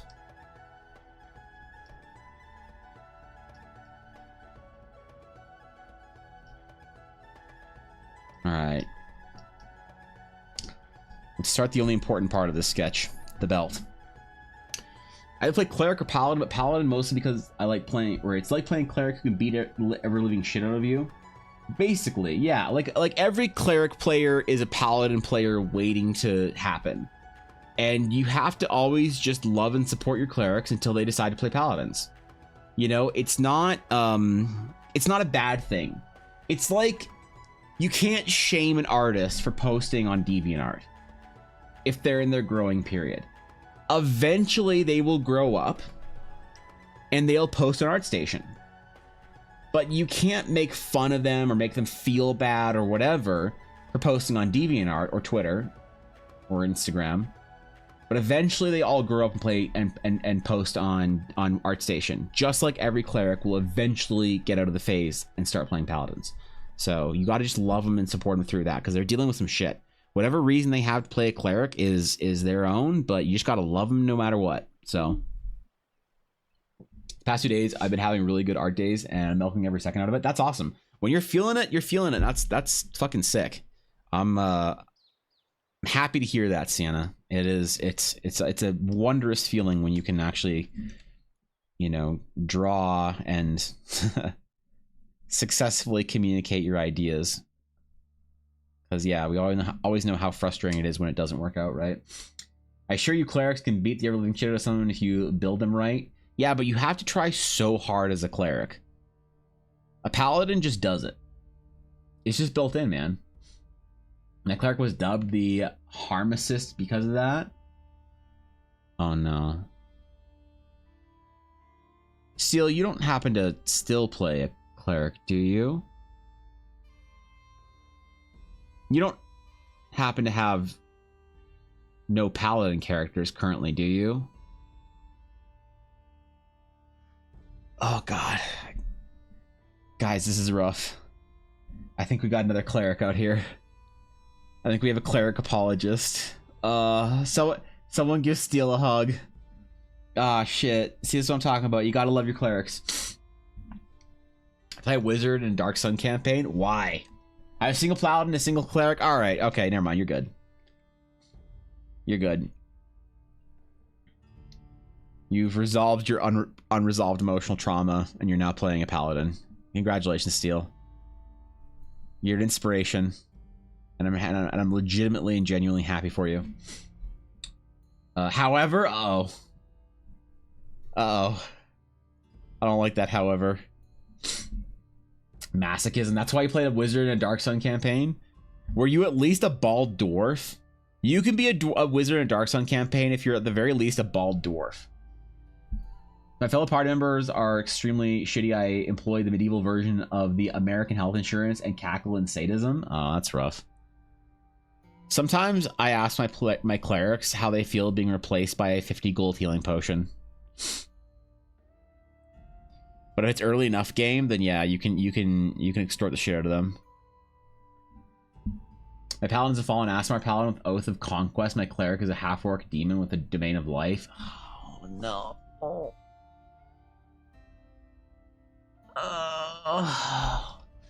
That's crazy. Anyway, completely unrelated. Have you guys ever wondered what's wrong with people who play Fallen Aasimars? Like, has anyone ever met a Fallen Aasimar player who's well adjusted? I never have, except for Steel. I've never met a Fallen Aasimar player who I'm like, "Are you okay?" And they're like, "Yeah, I'm good." You know, like there's always something happening in their life when they play a Fallen Aasimar. Like they didn't wear enough trench coats in junior high and they're trying to make up for it. Their Vampire the Masquerade game is over and they don't have anyone to wear tiny red sunglasses around anymore. Why are there so many howevers? This is also my only Fallen Aasimar, my only half-orc. Oh, okay. Yeah, so it's not a trend yet. I enjoy Fallen Aasimar Broken Oath Dex Paladins Rue Sip. You want to see the average Fallen Aasimar player? Look, I preached 100 bits. You want to see the average Fallen Aasimar player? This is the average Fallen Aasimar player, in case any of you are wondering. What is going on here? Hi, can I help you? The name's Sensei Ledoux. Maurice didn't tell me Right you here. had a sister. Maurice, your friend Dewey's here. Right here. This is your average Fallen Aasimar player. Sensei Ledoux, idiot. Maurice, don't speak to me that way. Nice. Bagel bites. Yep. How fortuitous. I'm so glad she made these. Her food sucks. Well, good thing the bagel bites are free, Maurice. Just like living in my house. Yep. This is what you get, man. I preferred some soda instead of this flavorless water, but I suppose this will suffice. Yeah. Highest functioning Fallen Aasimar players. Are you married or... Mikasa! She's still outside! Mom, what are you doing? What? Let her in now! Okay, hold on. Let me let her in. The fuck? Going against my better Yeah, judgment, so I that's will your ask average you Fallen this Asmar question. player. I don't know if you relate to it or whatnot, but you know that's who they are, man. That's the highest functioning Fallen Asmar on YouTube. Complete with leather trench coat, colored sunglasses. One of my early defaults was Fallen Asmar. On an unrelated scale, Viddy, how high do you rate Bagel Bites? Just unrelated to anything, complete off left field conversation. Probably something that was brought up in Fishy's chat like 4 days ago. Just curious. Bagel Bites, good, bad, fan of, you know? Just wondering. Kind of overrated? Alright, he's good now. Alright guys, Viddy's good now. He's fine. Alright, whew. Whew. We're good. And look, you know what's crazy? Is that everyone is defaulting to calling me an asshole, but no one's saying I'm wrong. You know, and that's the problem point, is that I hear no protests that I'm wrong about anything. Y'all might not like it, but at least I'm being fair.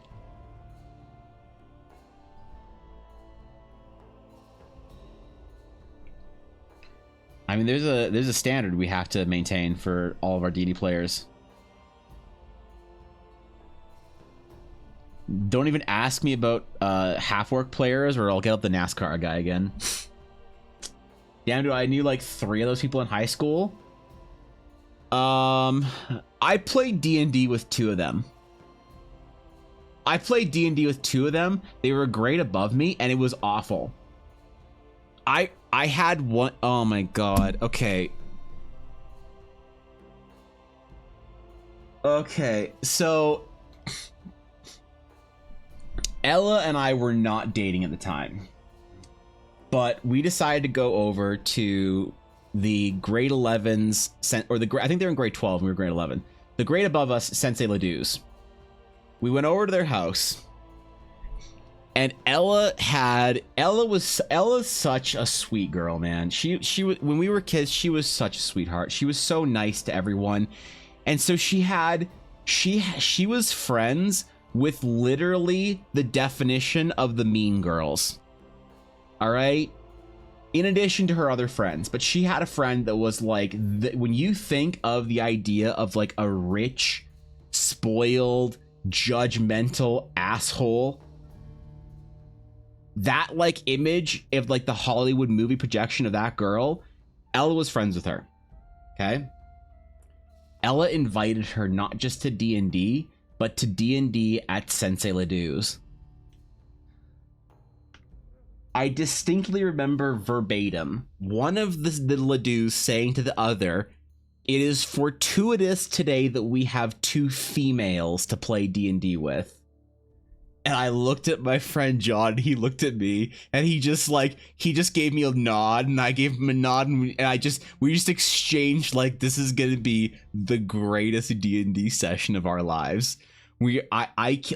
These poor girls are the sacrificial fodder for the greatest meme D&D we have ever dude. It was glorious. I played D&D with the Ledoux's, Blaze. I didn't just know them.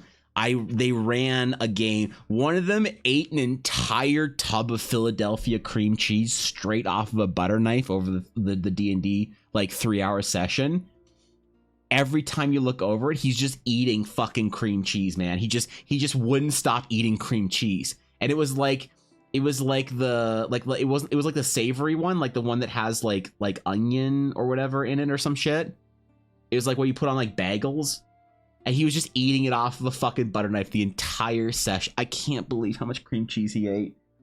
Oh my god. Oh, that was one of the greatest days of my life.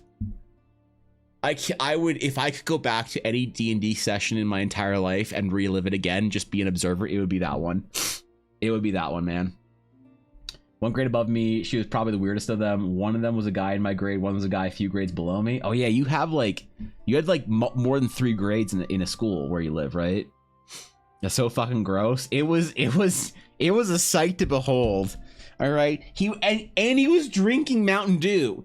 And I remember he'd take cream cheese, like the onion whatever spread cream cheese, and he'd like lick it off and then take a drink of Mountain Dew.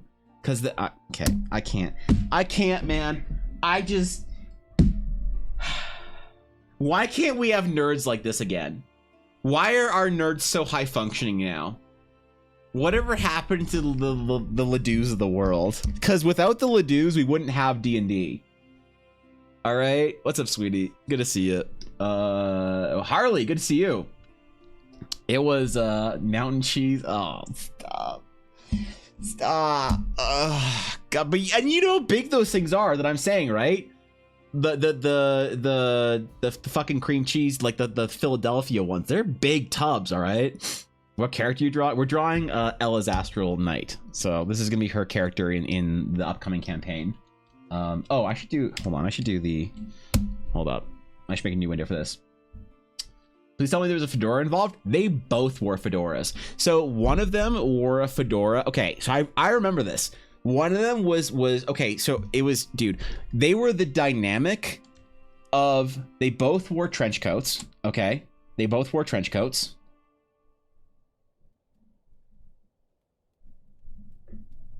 And you had the short, fat trench coat wearer with the neck beard, and you had the tall, skinny trench coat wearer with no fedora, but he wore like Morpheus sunglasses and had like the bad mustache. Like they were a fucking duo, man. They had long. No, so this one didn't have long. The one that had long hair was the neckbeard. He had long hair. And I loved these guys, man. They were the D&D bros. They were the scions. Who are you talking about? I'm talking about Finley and Dan. Ella, do you remember the day that you brought? Do you remember the day you brought Dana to fucking D&D at Finley's house while he was just eating cream cheese, staring at her the entire time? You fucking remember that shit? Because I would go back to that day if I could. I would relive that D&D campaign. Or that session. I can't. Why did you bring Dana? Why the fuck did you bring Dana to the? Okay, never mind. I don't want it. Ella was trying to be nice and share her hobby with her friends. Yeah. Oh yeah. They were essential to my coming up as a D&D player. Without them, I don't know where I'd be, man. Would I even be a D&D player? Because without them, without them DMing, I would maybe have no desire to run D&D because it was so painful to be part of their games. Right? So playing with them was essential for me actually deciding, all right, fuck this, I want to run a game. She wanted to come. She asked to come to D&D? She hated everything about that. Holy shit. Is that why she hated me so much? Because she associated me with that day with D&D? Because that was, oh my god, I just realized why she hated me so much. Because I played D&D with you and she thought that everything about D&D was that. Oh my god, it makes sense now. Oh, man. I get it. I understand. Well, we learned something today, chat.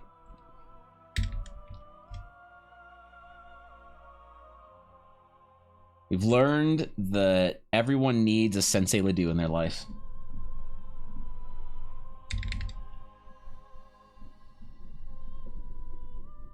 Y'all need to play some Vampire the Masquerade with those guys. Find yourself a Ledoux and ask him to come and play some Vampire the Masquerade with you. You'll have the best time in your life.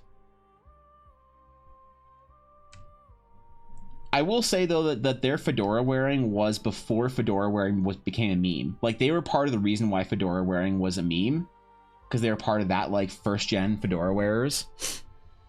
Avatars of Nerd, yup. The classic Milady, oh yeah. Oh yeah, dude. But every DM is one bad D&D game. Behind every great DM is an even greater DM that you'll never achieve. I will never be the fedora wearing Sensei Ledoux that those guys were. Ever.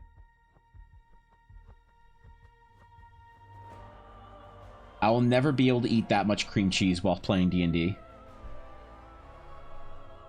And drink that much Mountain Dew.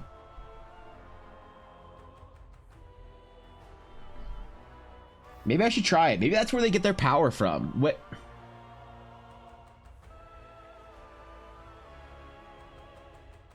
Night. Okay. Okay. Are you working class features after the drawing's done? Sorry for drawing the topic away from Ledoux stories. No. We are going to do some class feature stuff in a little while. I want to do some drawing first and then spend a little while at the end of the stream or after a couple of hours of drawing, working on our class features. So our friend who role players, a San Lan and WoW, he will have to do. That's about it. All right. Eye of the Night has redeemed a Blackwood Dice sponsored segment.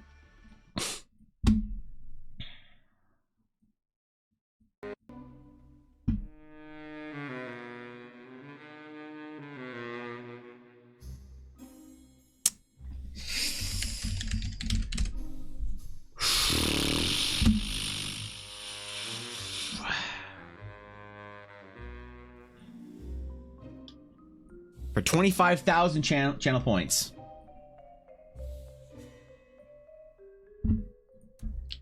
Knight would like me to know. But Knight would like to know where the official dice of EBA are. They're right here. The Blackwood Dice Advent Calendar. Pre-orders are still available until... What day is it? Tuesday. Pre-orders to the Blackwood Dice Advent Calendar are available only until Tuesday. All right? She has to make like 15 of them. She's already started making them. It's been nuts. She's doing some crazy shit with the Advent Calendars this year. But that is the only place to get your holiday D&D dice fix, is the Ella Blackwood Advent Calendar, the official dice of Evan Blair Blackwood.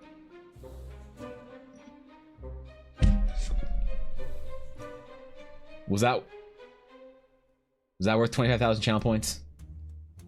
That is weeks of watching the stream. Was that worth it? I hope so.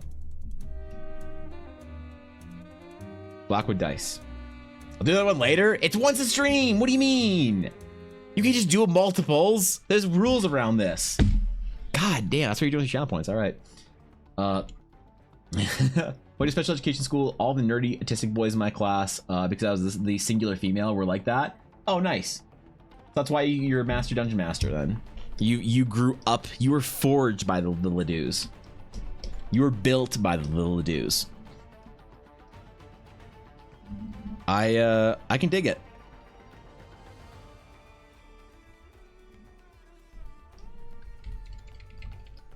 Yeah, I can definitely dig it.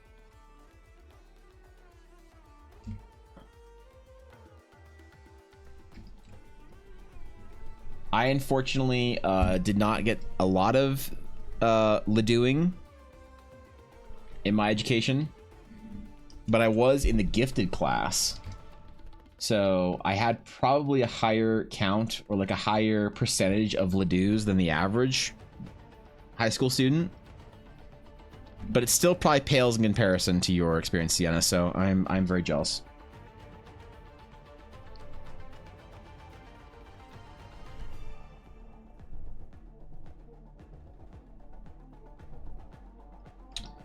All right.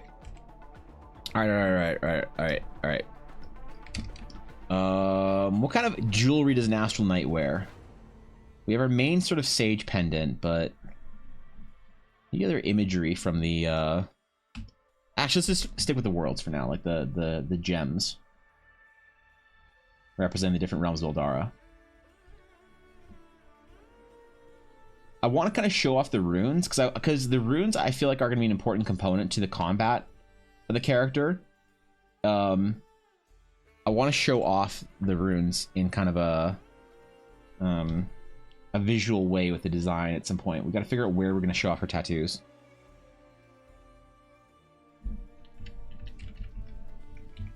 Mechanically, I'm also still uncertain if we're going to force the players to have their swords at all times, or if you can like lose your sword and get screwed.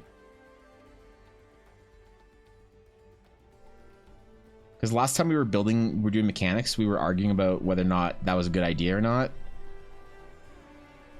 Or if you can like teleport your sword to you. And I'm still unsure, man.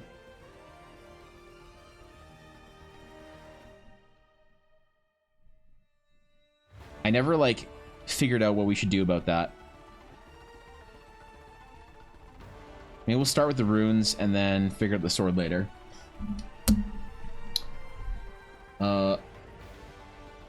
Who the Blackwood? L of the Blackwood. What do you mean? They got me into classic RuneScape and everything, the computer class and stuff. You started playing classic RuneScape? OSRS? You're a fishing enjoyer? It's amazing how much I don't have experience with the old school RuneScape when I'm such an MMO fiend. Like, when I play so much World of Warcraft, when I play so much Final Fantasy XIV, and I never really got into OSRS. I think probably because before World of Warcraft, I was playing EverQuest and Diablo. And then WoW just like solidified me. But I still wonder if I would be a different human, if I'd be a different person if I had gotten into OSRS. Would I still be single? Would I be in debt, never having gone to college, never having done anything of merit in my life like all the other OSRS players I know? Would I actually be happy like them? Or would I be like flying planes or some shit? Would I have fulfilled my potential in life? Or would I be drawing D&D characters? Who knows? An evil eye. They're not supposed to be evil though. Losing a steel sword hurts my Dark Sun soul as I like it. Yeah, well, okay, so the whole point about the Astral Knight is that they imbue runes. The Sage will use runes to cast their spells, you know, like sort of like a wizard. The Knights imbue the runes onto their weapons every morning or every night. I haven't decided. And it augments their attacks, basically, right? The question is, how narrative versus how mechanical do I want to be? Narratively, I want to connect their swords with them as an important tool for their casting. You can't just use any sword. You can't just use any metal, any steel. It has to be... Oh, fuck. I just screwed this up. Okay. It's fine. I'll fix it. Anyway, while I fix it, it can't be just any material. It has to be specially made astral steel. That's like an important part of the character. The problem, though, that arises is what happens if they lose their sword in game? Mechanically, what the fuck happens? And honestly, I think from a storytelling standpoint, I think it's absolutely fine. If it's like, you lost your sword, guess what? You don't have access to your magics. But it doesn't feel good from a gameplay standpoint to have so much vulnerability in your class's ability to play the actual game. You know, so what is the balance, I think, is the right word to use, between like the fun of like having a cool story that makes sense and a cool like class that has like a vibe and a theme to it and whatever, versus being able to like mechanically play the game really well or really effectively, you know? Did it cut that deep? Wait, what did I say? Fuck. RuneScape players? Shit. They're allowed to play WoW. I wonder who I'd be if I did. Imagine you, but 30% fatter, 20% balder, and 80% happier. That's who you'd be if you start playing Warcraft. Okay, I'm sorry. Come on. You'd also be somehow in your late 30s. Weird. Yeah. A knight would work out well so they could see it starry sky. I kind of like that. The idea of it being you have to take your spells at night for the next day. Every sword needs a sheath, right? So maybe just let it be halved instead of completely dead. How would we have the spellcasting effectiveness of it? How would you mechanically do that? You're talking about a sword with a disarm or losing it more as in a quest, get back your sword. Well, like, okay, so you lose your sword, you get your sword disarmed, it's fine, you just pick it up, right? I think I want to have the ability for Astral Knights to call their weapon to them within like 60 feet. Kind of like Thor's hammer style. But let's say you drop your sword down a chasm. And it's like, what do you do? Like, is it, because like mechanically that sucks. You drop your sword down a chasm, you can't use your magics for like, wait, what? You can't use your magics for why is this on the same layer? What the fuck? Anyway. Right, so you lose your sword, it falls down a chasm. What do you do for the next like 3 weeks of your campaign? Is your character just useless? Is that such a like a shitty process to go through that it's like not worth it? It's not fun? I don't know, man. You can make a very strong case for that being a really bad design to have in your game. And I would agree. But I think that it's also important to narratively say that the astral steel that you forge your weapon from is important for a reason. It's not simply a metal that you like casually come across. Part of the identity of the Astral Knight is that Astral Knights are practitioners of like an ancient sort of rite of smithing that allows them to have access to these powerful abilities. And that's like an important part of the class, is that the order itself is a like a storytelling feature, more or less. It's a distance thing? I think so, yeah. So Asmongold to be a WoW player? Yeah, basically. Hey man, I like Asmon. Could be the weapon itself doesn't have magic. The weapon is a medium channel power. So okay, so let's think about this for a second, Rag, because honestly that's a good question. We have the idea of the weapon is the magic versus the wielder is the magic versus the it's a mix of the two. The reason why I want the weapon to be a required component is because I want there to be a, like, narratively, I think it makes more sense because it brings more importance to something like a physical thing in the world. It's your spell blade from what's the Stormlight blades called? Shit, I forget. But the really fancy blades from Stormlight. It's the lightsaber. It is the weapon that is like, it's an important core component to who the Astral Knight is. And the more we remove the weapon and the enchantment imbued on the weapon as being important, the less we sort of build a currency of identity around the Astral Knight. Right? If anyone in the galaxy could build a lightsaber, Jedi wouldn't be as special. Right? But the fact that a lightsaber is an important, a rare, and a special, and a somewhat mysterious weapon is part of the identity narratively. But mechanically, it might be annoying to have that be the case. You have a smithy or an armory, you could use a hireling to bring you a replacement item. That implies that the Astral Knight has a base smithy or a base operation, so it can't just be from anywhere. It can be a bit of a limitation based on where you or not your Astral Knight travels from in their base of operations. So great. So then that brings the question, playing an Astral Knight within Eldara, canonically, playing an Astral Knight outside of Eldara. And here's like a couple of questions, Ziddy. The first is, do we change the rules outside of it? Is the rule that we say we have a general rule that says your sword must be, because this might fix all our problems actually.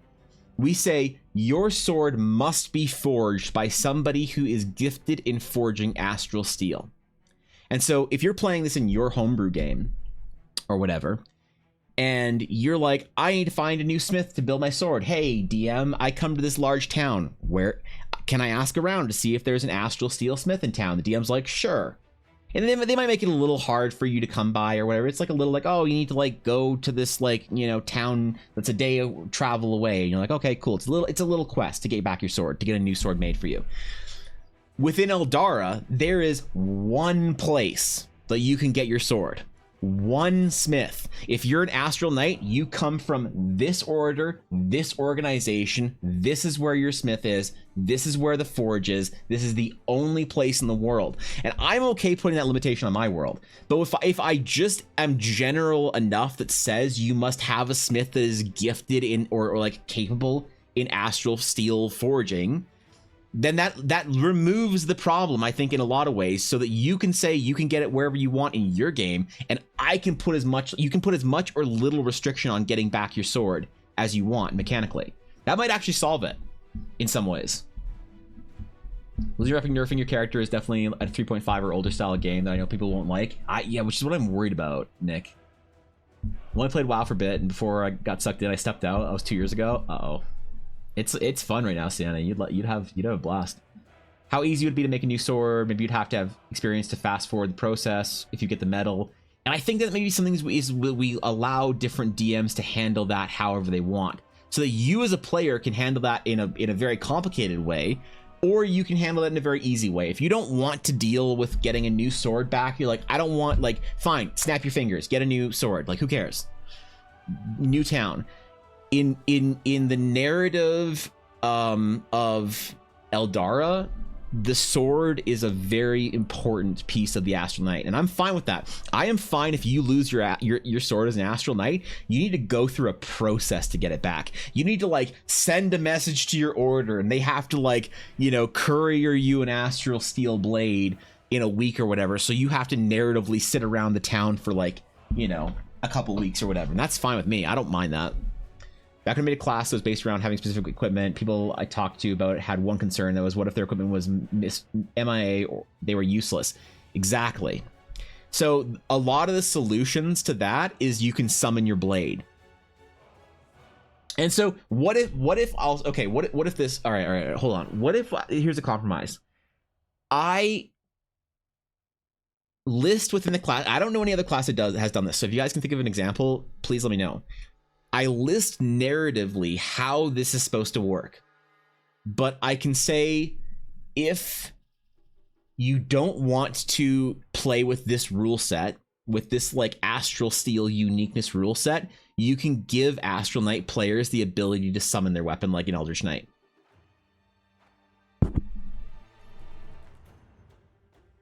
That might be the only way to do this as a compromise. So you have the rules as are intended, and then you have the watered down rules for the sissy babies. You don't call them sissy babies though. You just have the other rule set for them if they want to use it, you know? Or is that kind of, is that being a little spineless, maybe, if I'm giving them the option, like Evan, commit to the difficulty or not at all? Community Knights have to be their weapon channel to power. If you lose it, you can't use your power, but you can still get into the sword and get attuned to it. After that, a knight can use their power or half their power until they get a proper sword. Yeah, I don't know how the half, like how partial power, because I like that idea, Rag. I don't know how partial power would work mechanically. They should have the rich ability to do a ritual summon your blade back to you so you don't fully nerf the player. Maybe the ritual is either a long rest. I'm willing to give that out to people as an option, but I don't want to make that the default narratively, because I think that's really weak from a storytelling perspective. You repping down now because there's a loose sword and some nerd is gonna pick it up. Basically, yeah. Like on the black market, Astral Steel blades are gonna be very expensive and very rare. So like you might see like a like local, you know, evil count draw an astral blade and you're like, that's no astral knight. He doesn't have the powers, but he still has an astral steel blade. Oh shit. You know? Then you go on a quest to return the blade to their, like, kind of like Beskar armor or some shit like that in Star Wars. I don't know. The only restriction is to not lose flavors that you must seek out a new sword. Where it comes from is up to you and the DM, but canonically there's only one place where a knight can get a sword from. Oh, dude, that is such a clean way of wording it. That is perfect. That is a clean way of wording it. Like, so you say that you must seek out a new sword. Where that comes from is up to you and the DM. So you can give people an out. If they want to say, I snap my fingers and get the sword back, you know, great. Who cares? Fine. Or if they can go buy a new sword from town, that's fine too. I don't care.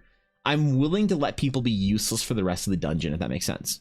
You know, I know it doesn't feel good necessarily, but I think it makes the stakes higher of your weapon is your life, basically. You can't lose your weapon. Do not fucking lose your weapon. This is an important part of your character, right? But if it does happen, you can get it back.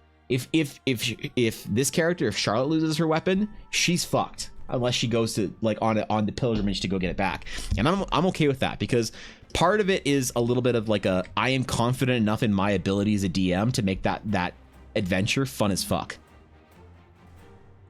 I'm not worried about that even in the slightest. I'm totally okay with the idea of it being limited in some way, because I will make sure the adventure of getting your blade back is something the party is, you know, never forgets and has the best fucking time doing. And my players, like, trust me on that kind of shit. They love that kind of stuff. So I'm not worried about that for my game, but I do want this class accessible for other people outside of just playing in Teleria as well, or Eldara. I love that. You give people the option. You say, canonically, there is only one place that Astral Knights can get their weapons from, but you and the DM figure out. Because, like, you know, a lot of that stuff isn't written, because some people are too dumb to realize, what, I have to talk to the DM, but what's the rule? And I kind of want to treat people with more respect than that when I'm writing rules. I want to give DMs, like, as I'm writing Horizon, I don't have rigidity built into it everywhere. Sometimes in the Horizon writing, I have something that says something along the lines of, like, you want the players to feel like there's an impending sense of doom here. Here's an idea on how to do that, but whatever you choose to, because the DMs, I feel like I want to give them a lot of space to, like, tell their own story within the adventure, within the own story, within my story. And I kind of okay with doing that from class design as well. You know, like the idea that you can lose your sword and lose power. I do too, Sweeney. I think it is important part of the character, because what it does, if okay, so why do I want players to suffer? Basically, how does losing your power have any benefit? And the benefit, I think, comes from it builds more stakes and more importance into what you're doing as an Astral Knight. It builds more of a sense of importance and grandeur into the fact that you get your blade from your order. It builds a sense of importance and narrative significance to the actual forging process of an astral blade. This is a rare and powerful piece of equipment, and you as an Astral Knight are a practitioner of the Astral Sage arts that has been trained in focusing your abilities into an astral steel blade that then you can use specific, unique, and powerful magics based on your astral steel blade. And if we make the astral steel like, oh, you can just enchant any sword you want, then we throw out the entire significance of the entire identity of the order hall. There is no class order hall that matters. You can be from anywhere. You can be from fucking Wisconsin and make a cheese sword. Who gives a shit, man? But the fact that you have to go to this place, this location, you have to forge your blade here, you have to be a member of this order. And if you want to be someone who's different, if you want to be the different, you know, super special player story, the uniqueness that diverges from that, and you want to tell me the story of how you as an Astral Knight are not part of the order, that's really cool. But that story isn't going to be very interesting unless being not part of the order would be really weird and rare, you know? Astral Knights fight against those that come from the astral plane. There's no astral plane in my setting. There's no different planes in Eldara. So no, there's no nothing like that. That's too open. Why would a player ever choose to play rules as intended then? Why would a player ever choose to play rules as intended?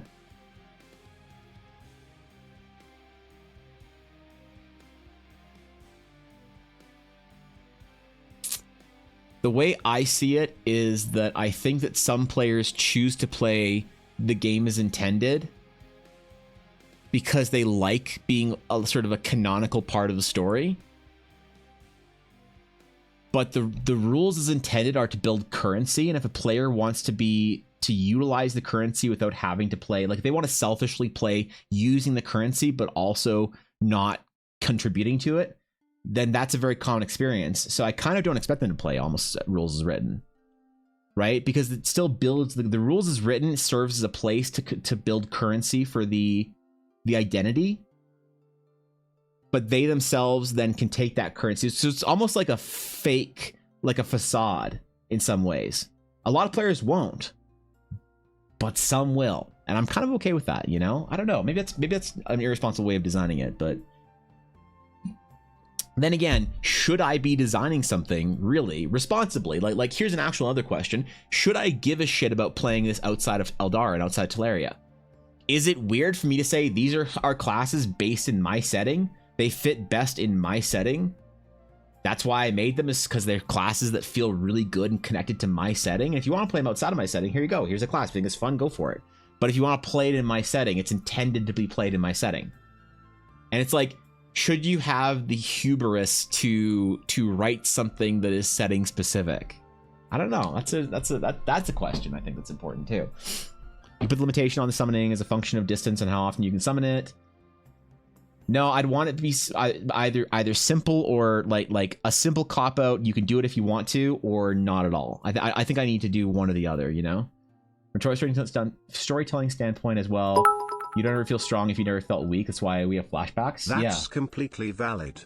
Purple Dragon Knight exists. What is Purple Dragon Knight unique to? Wait, what? Yeah, I mean, like, okay, I think that it is like that's the thing. It's unique to Sword Coast, but what about it is connected to the Sword Coast world? I can't think of it like where. I might not be thinking of the right class here. Make it a range thing like the Thor's hammer. I'm gonna throw my sword like a javelin and call it back. Sure, you can probably call it back like a couple times, like once or twice a day or something as part of your runic powers. So if you want to take more of those powers to call it back, go for it. I guess, why not? That's not weird. I'd say that's perfectly reasonable. Why should you have or only have to design based on other IP standards? If I'm understanding that correctly. Well, so yeah, and Steph, I'm wondering like. Is it dumb for me to create something based on like for my own world and not for the D&D playing base at large? Like, is that arrogant, or is that like a valid creative consistency? I don't know. I think it's valid, but I'm also like cautious of the fact that I'm like so okay bucking, you know, the normal trend of playing or of playing D&D in whatever D&D world. Like I don't build Eldar as it to play. I don't build Eldara for D&D. I use D&D to build Eldara. At the end of my life, I don't want Eldara to be known primarily as a D&D setting. I want it to be a world, a fantasy world with lots of cool stories in it, and if everything in my life goes right and every dream I have comes true, then I could make like a cool movie in it, and I could have an awesome video game set in Eldara, and I could have an awesome TTRPG set in Eldara. And so D&D is the tool that I think is the best tool to get there, but I don't want to limit myself, you know? Sam, thank you for the 21 months, bro. I appreciate it. Holy shit, dude. That's thanks, bro. Thank you for that. How you doing, Sam? What's up, bro? How you been, my friend? That's the incentive to play within Eldar. It works best in the environment it was built for. Does that, like, gut check stuff, does that sound arrogant of me as a creator, as a writer, as a TTRPG developer? Or is that like, yeah, that's cool? That's what I'm worried about. Is does that make me a little arrogant to build things for D&D that are only usable really in my D&D world? You know? Purple Dragon Knights are from Cormyr, a kingdom in the Forgotten Realms that they honestly should be named the Purple Dragon Knight archetype, something like that, tactician or something. Oh, interesting. Based in the best or played best in Sword Coast is known as the banneret outside of the setting. It's playable, but you lose a lot of the flavor. Oh, okay, yeah, okay, the ban, yeah, all right. Yeah, all right. I'm caught up. Okay, so yeah, so I think it's fine, right? I don't know. Right? Very looking forward to the weekend. How are you? I'm good, Sam. I'm chilling, bro. I'm having a great week, my friend. Even though we have like a foot of snow outside, I'm still having a good week. And yes, the weekend is upon us. I'm looking forward to the request stream tomorrow. Arena style spooky requests. And I haven't fully announced what I'm going to do on Halloween, but I'm looking forward to Tuesday as well. Let me just leave it at that. What did you discover, Jarl?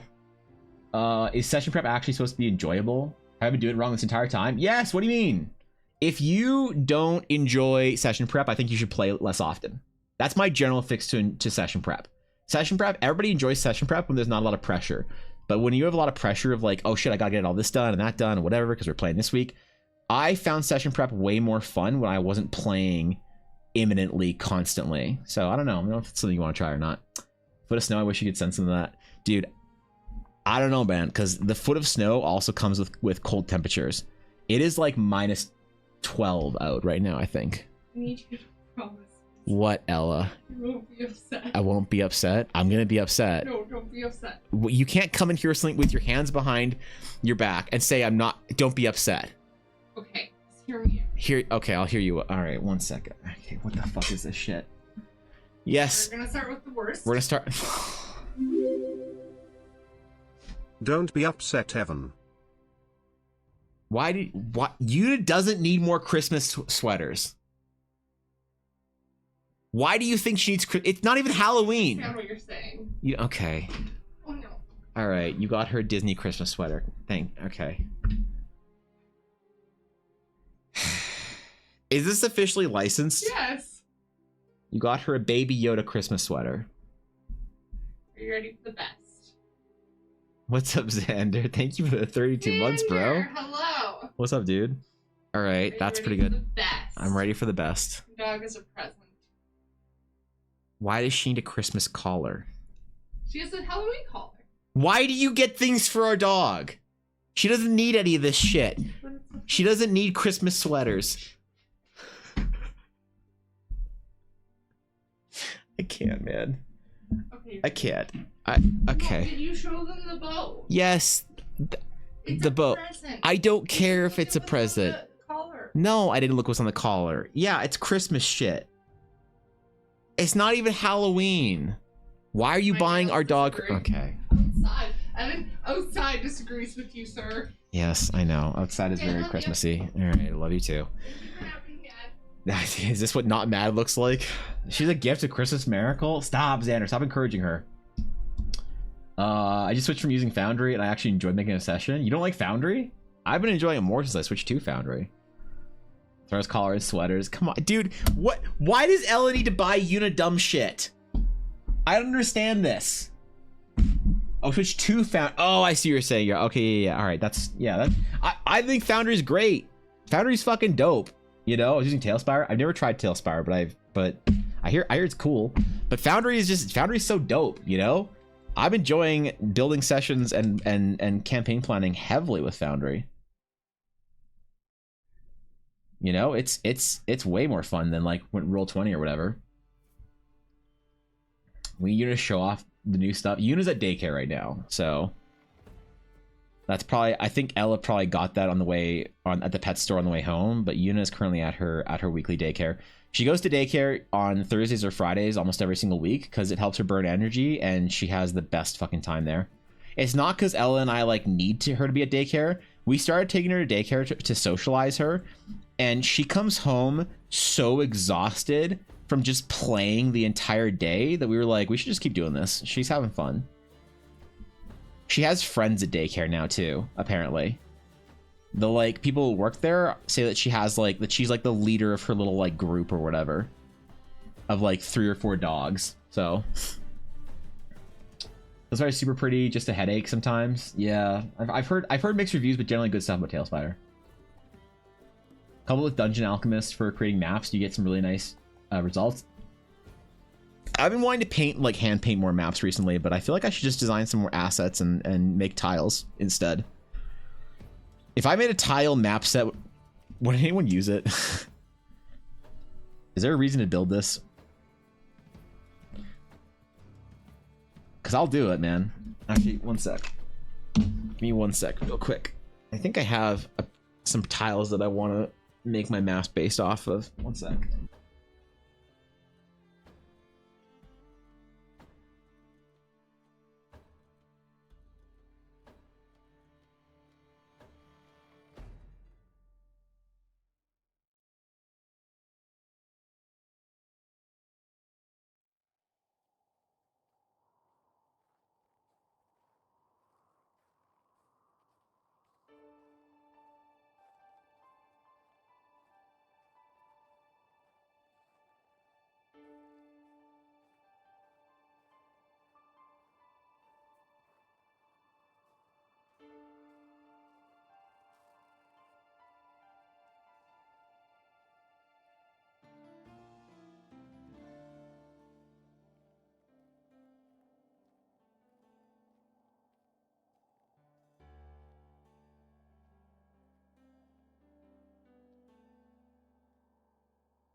All right, I have very sad tile-related news. I think I threw out my tiles. I got rid of my maps. I think I threw away my tiles because I wasn't going to use them because I wasn't going to play in person anymore. So I have no tiles to reference, but I had a tile set that I really wanted to like make digitally or similar. It was like, I don't know, it was like different dungeon walls that you could like put on a map and I don't know, the whole thing. Repost familiar, yes, Evan, more so encourage your situation since the setting is for you.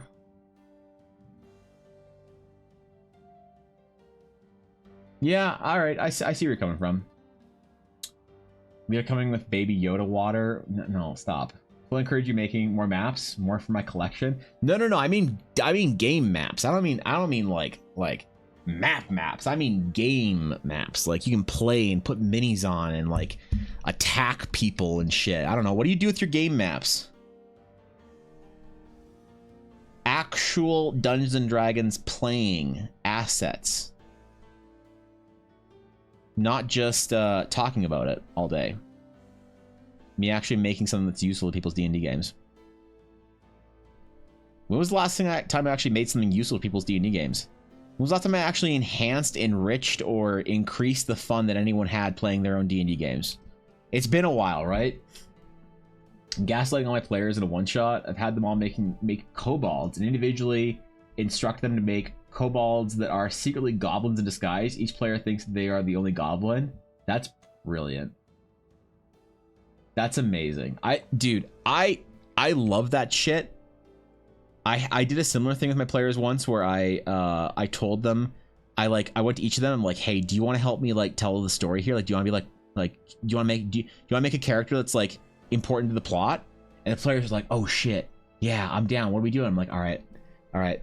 So I need you to make, I'm going to tell everyone else they're all to make a student at this magic academy. And he's like, okay, cool.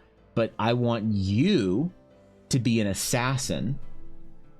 And I want you to try and be, and kill the headmaster. And they're like, oh my God, that's crazy. I'm like, but there are going to be other assassins at the school.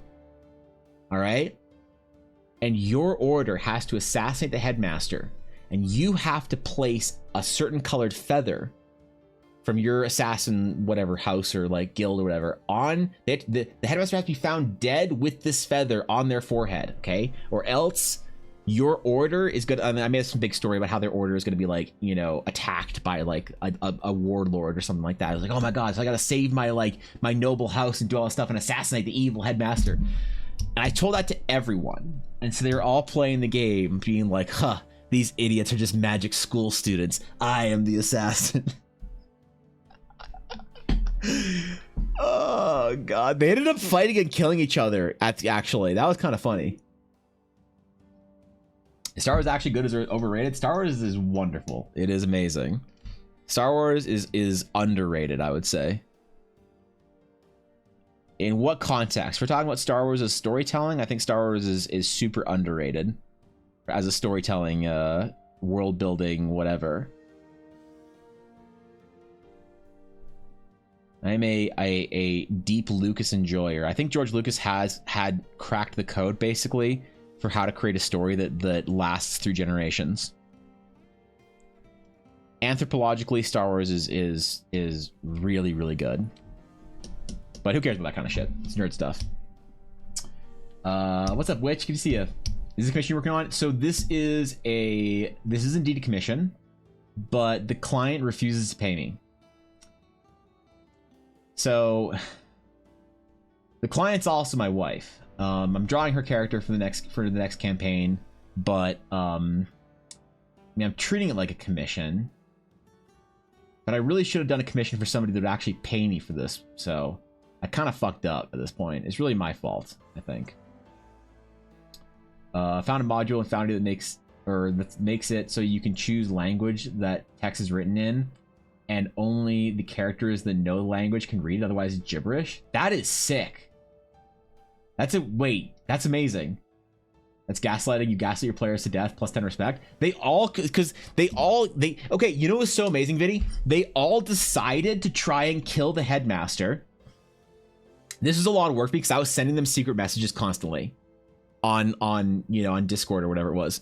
I was sending them secret messages constantly. They all decided to try and kill the headmaster during the ball gala event where all the nobility would be there, because they all came to the conclusion that that was the best way for somebody to find the headmaster with their assassin's marker on him.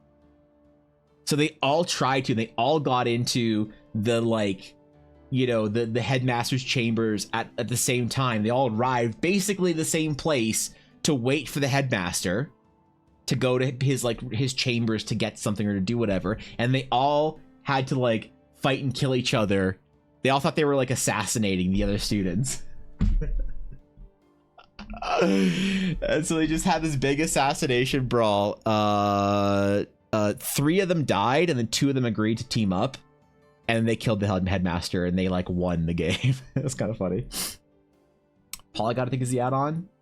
That's actually super sick. I've never heard of that, but I love the idea of being able to give my players, because what I want to do is I want to have ancient Eldari texts and stuff like that available to be read by people who have taken the language, and otherwise it's a mysterious language they can't read. So I like that. I'll solve the assassin's quest in 1 sec. All right, good. Just kill them all. The client pays with puppy snuggles. I don't want puppy snuggles. I don't want any puppy or anything. You can't pay me in dog. No. Stop it.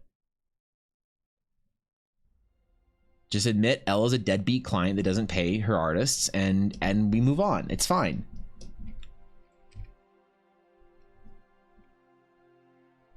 It's not even a really big issue. As an artist, I've had many deadbeat clients. Ella is one of them. What's the problem? There's so many modules that I see and go, what the fuck, I need this. It actually has the language written in rules so they can't understand it. That's amazing.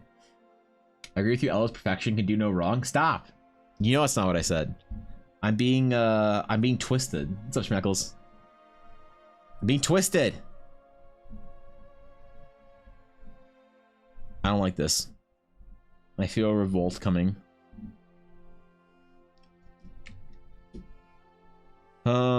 Okay. Let's try our cloud pattern. So our other cloud pattern on our other Astral Sage look more like this. So let's use it as reference here.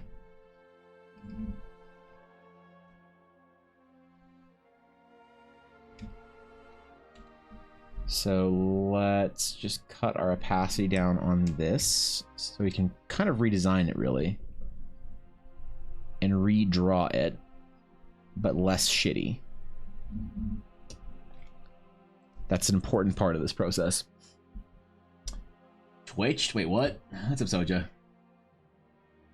What do you mean revolt? What did I even do to revolt? I said mod uprising. I didn't say the rest of you got to revolt as well. What is this bullshit? I have been a generous streamer. I have been the Sire Denathrius of Twitch streams. God, why does nobody play World of Warcraft? That would have been hilarious. Fucking... You try and get people to play WoW with you.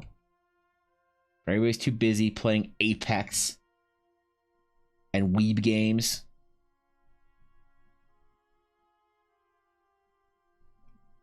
It's rough, man. Maybe I'll get people on board later. We sponsor a mod to Uprise? Can you sponsor a mod to Uprise? You can, but only during Friday arenas. So tomorrow's your best bet. If you want to rise up and get a mod to lead the revolution, probably tomorrow, and I recommend Thorkin. He's most likely to usurp the powers of the Senate. So is it more like an old people game? It is indeed an old people game. I am unfortunately an old people, so I like my old people game. I had such a long discussion with Fishy about this the other day on Discord, but I think new games actually suck. Because I think the MMOs evolved into gacha games, if you trace it back. I think that's where we lost good MMOs, is to like Genshin and shit like that. It's rough, man. But I think that's what happened. Wisebot's a mod. Wisebot is not a mod. What did the dissatisfied and rundown batteries do? Revolt? Oh, okay. All right. Okay. I deserve that one. That's fair. Evan, classify weeb games? Sure.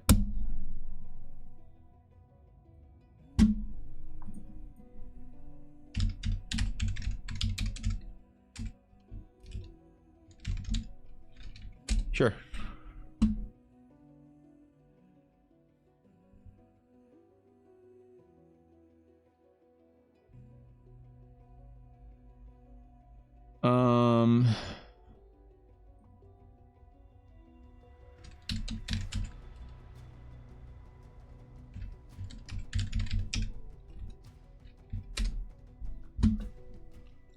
Yeah, what's the new one called? Is it Tower Fantasy or Blue?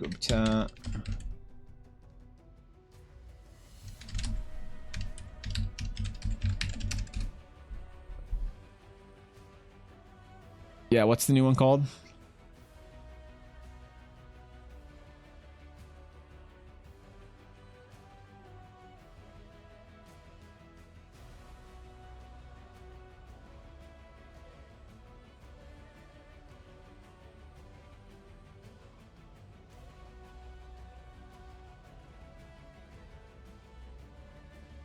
Oh, yeah.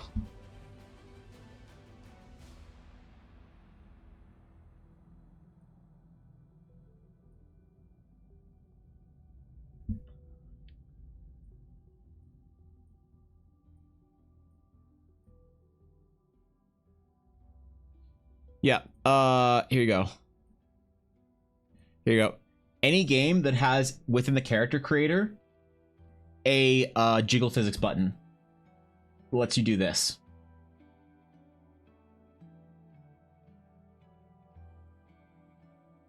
Yeah, there you go. Gotcha. Yeah, there you are. You wanted to know? Yeah, so like Blue Protocol, Tower Fantasy, Genshin, Honkai Star Rail. Any game that you might have their characters printed on a body pillow. Yeah.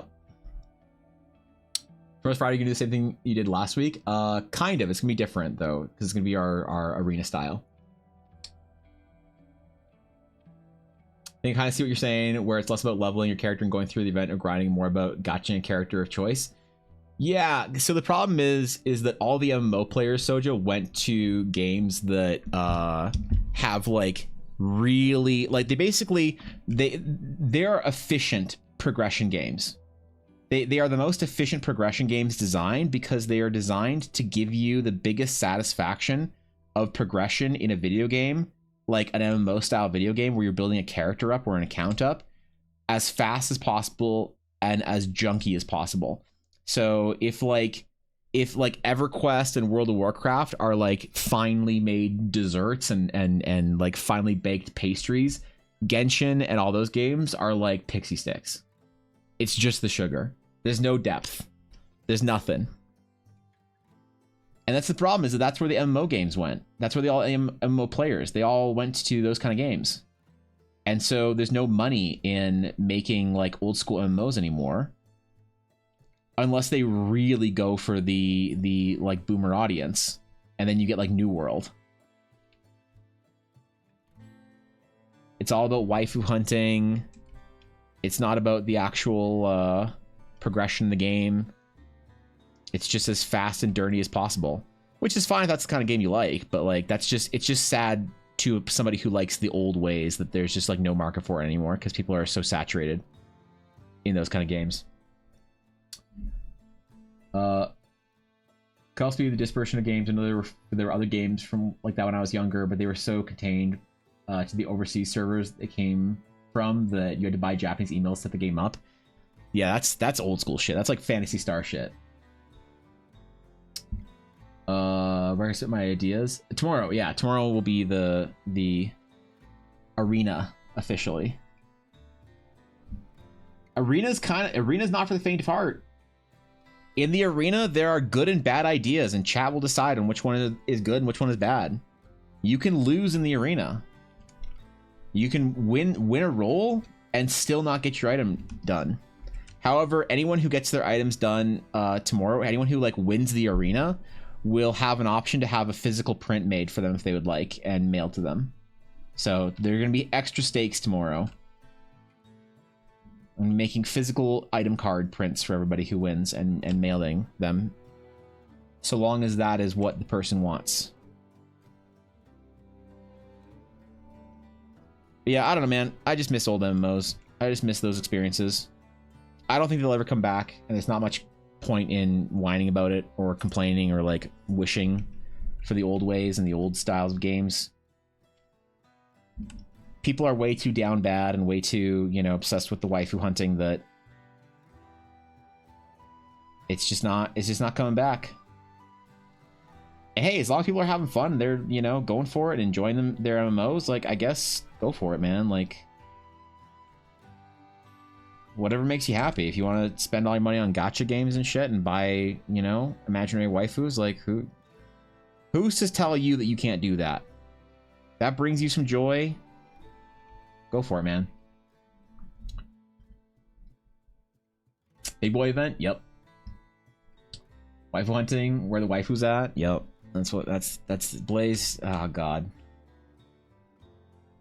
Oh man. The memes. I can't.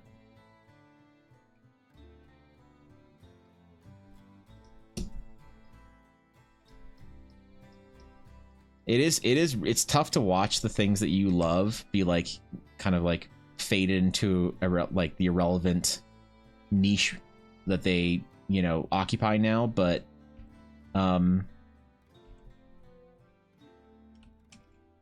heard that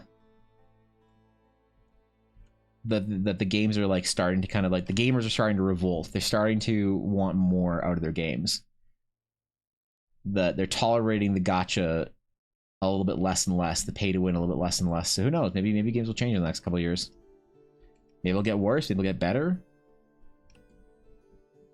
I don't know.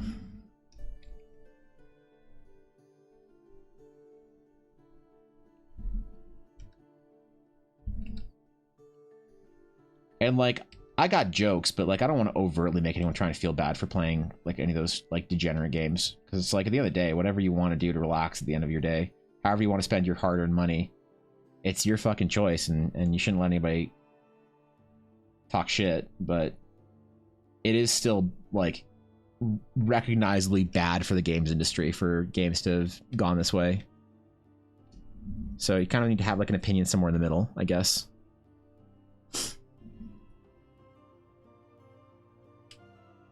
Wacky imagining top being green and yellow.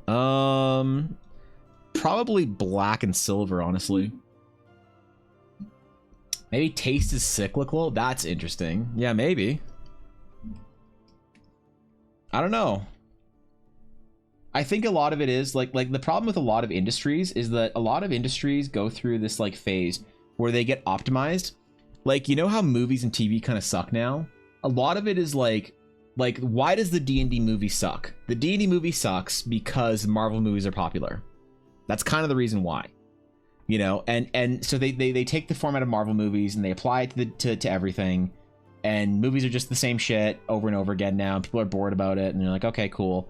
And then the indies start doing, you know, different projects, and you start getting cool things again, but without the budget of the mainstream. And then the mainstream cues into that's where the money is. And suddenly the mainstream returns to that sort of format. So yeah, it is this like cycle that's like really, it's interesting to observe in art, but it kind of sucks when we're in that sort of phase where things are kind of boring and repetitive and kind of shitty or whatever. And then you get good games like Baldur's Gate that come out, and it's like Baldur's Gate is a slap in the face of like non-feature complete pay to win bullshit. It's like, you just get the game. You buy it and you get it, and there you go. And then what do you do if you want the game? You get it. That's it. And so other publishers and developers are going to see Baldur's Gate and say, "Oh shit, maybe that we should actually do that. Maybe that's what players want." Because most devs, like most publishers and a lot of devs, don't give a shit about what is like artistically interesting or like fun. They give a shit about what will make money.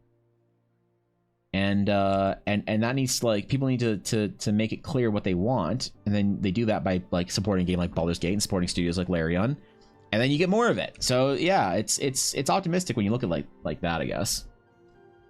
Unity also creates some problems, yeah.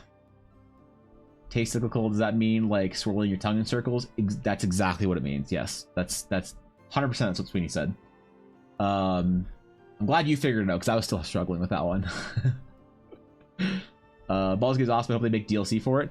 Yeah, I don't know. Is the story kind of, because I haven't finished Baldur's Gate yet. I'm still taking my sweet ass time. For anyone who has finished it without spoilers, is there room for an expansion, or is the game like done? Is it like finished, or is there like, oh yeah, you could do an expansion, you could do a DLC, you could do another side story, or is it like it's over? It's finished. Its story. There's no Baldur's Gate like expansion. There'll be Baldur's Gate 4 maybe, but no more 3. I don't know what the general consensus on that is, and I won't know until I finish it, and I ain't gonna finish it anytime soon. So I'm enjoying myself. Let me enjoy my old man game on my own, okay? I'll do it on my own time. I won't be rushed. I won't be pressured.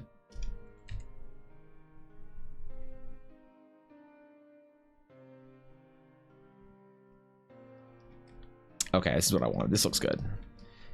Much better than what I had before. Our cloud pattern is on point.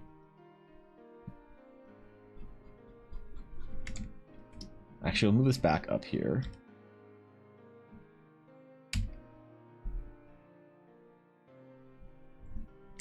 And it can sit there again. We'll use it as a reference in the future if we have to. I read there's no expansion for Baldur's Gate 3. So you're not planning on doing anything after?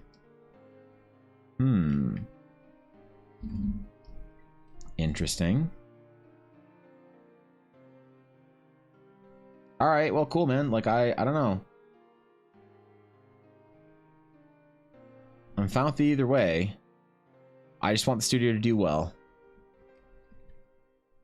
I want them to make a ton of money doing stuff that's like, I don't think there's anything wrong with like as a studio or as an art project or whatever, as an entertainment project, like a movie or a game, wanting to make money, and that's like your primary goal. But I think that a lot of the studios overestimate just how smart they are, and it's actually way more efficient to like value your customer, value your player, value your user, and create something that they like actually want to engage with for a long term, instead of just trying to hunt whales. Because like the whaling, I think that's like, to me, the biggest problem with games is that they're built for whaling, not for like for mass enjoyment. I think that's a lot of people's problems with games in general, but I don't know. What do I know, man? I just talk about Dungeons and Dragons for 4 hours a day.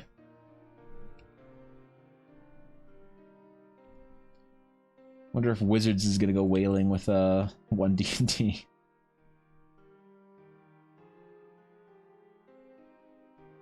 We'll have to see, I suppose.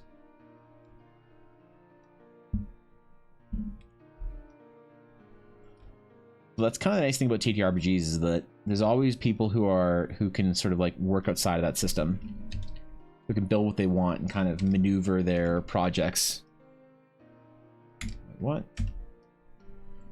Maneuver their projects within, like, you know, systems like D&D or whatever, but not feel like they have to like, there's options, I guess. Can I run Baldur's Gate 3 on an i3 laptop? I don't know. I need to know a lot more about the laptop than just the fact that it's an i3. i3 doesn't actually say a lot about what the laptop specs are. It implies that they're not good, but you could have an i3 that's like, you know, perfectly fine. I'd imagine if it's not super old, you'd probably run it. There are lower settings you can access for Baldur's Gate. These things change though? Yeah, 100%. 100%.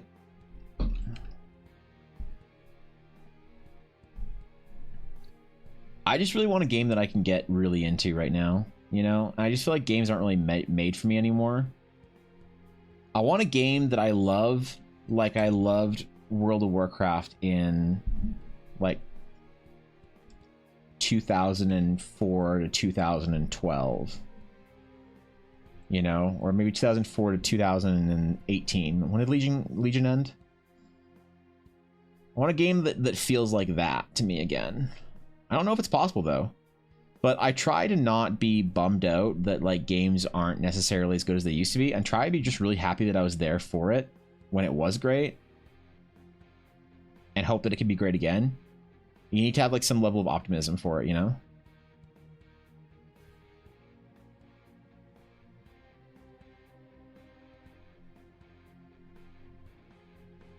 Because man, it was good.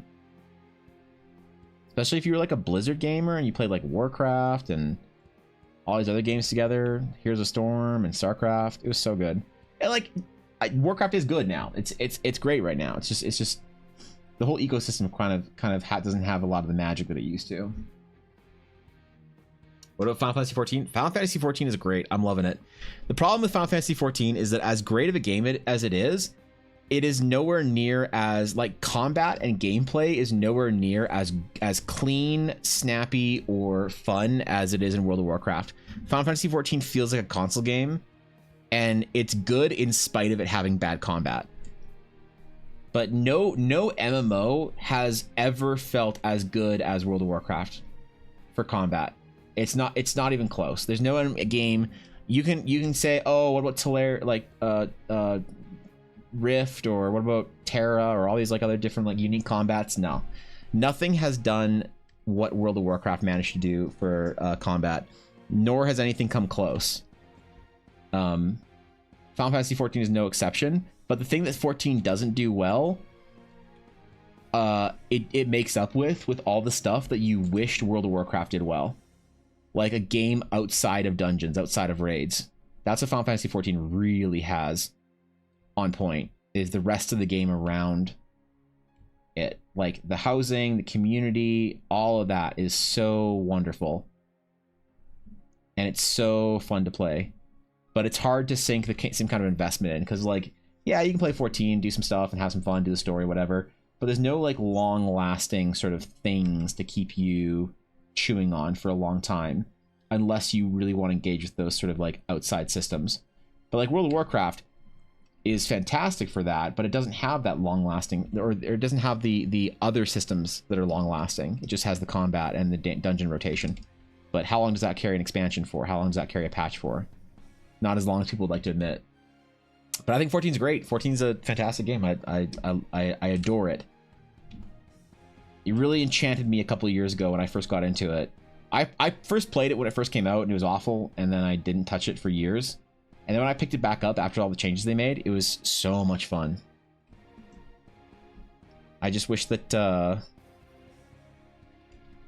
I wish that they would like fix a lot of those issues, a lot of the issues of it, like bad combat, or you know, kind of clunky weirdness, the delays, the bad netcode, the weird like PvP feels really weird because of the netcode in Final Fantasy 14. It's like you hit an action, and then like in Warcraft, you hit an action, it snaps, immediately happens. But in Final Fantasy 14, there's a lot of like shifting around of like you hit a button, and somebody else is like where you try and attack them, they're already like over here. It's like really weird. I don't know. More noticeable in PvP than it is noticeable in PvE, but still is noticeable compared to like Warcraft. I played Baldur's Gate 3 for about 5 weeks straight now. I've stepped away from a bit as it was getting repetitive. Did you finish the game, or like are you replaying it, or did you just decide to take a break? Because I took a break around the beginning of Act 2, and I haven't really picked it up since. I took a break for a couple of reasons. The main one was because people told me that I should wait to play through Act 2 and 3 until they like drop a couple of patches. So it's less buggy and more and a better experience. And I actually don't know if they've fixed everything yet. Like I need to figure out if the patches they've released have fixed the bugs and the problems, or the you know, majority of them or whatever. Because I admittedly do not know. The thing I love about Baldur's Gate the most is how it's made my D&D players better. It's weird because no one else has a similar experience, but like for me, my players got so much better at D&D after they played Baldur's Gate. They just like started doing more shit and like realized they could do a whole lot more and interact with the world a whole lot more. It was way more fun to play D&D with my players after Baldur's Gate. Crazy experience, man. Taking breaks to start Act 2? Okay, yeah, that's fair. My brother and I finally got to Act 3, but it's so buggy we really can't play the game. Is it still bad, really? Shit, man. I wanted to play like soon. If it's still buggy, fuck. Come on, man. I want to play the game, bro. I want to go be a vampire or some shit, or I don't know. I don't know what you do in Act 3. You know what you do in Act 2, really.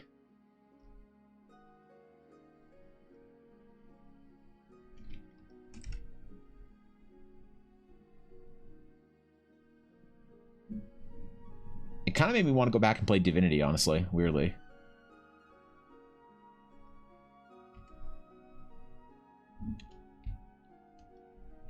I never played it on my own. I played with Ella, and I always wondered what the playthrough would be like if I played it on my own. Be better or worse? Who knows?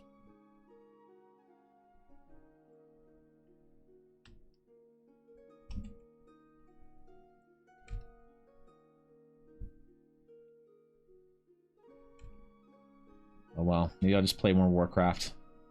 Be an old man, play my old man game.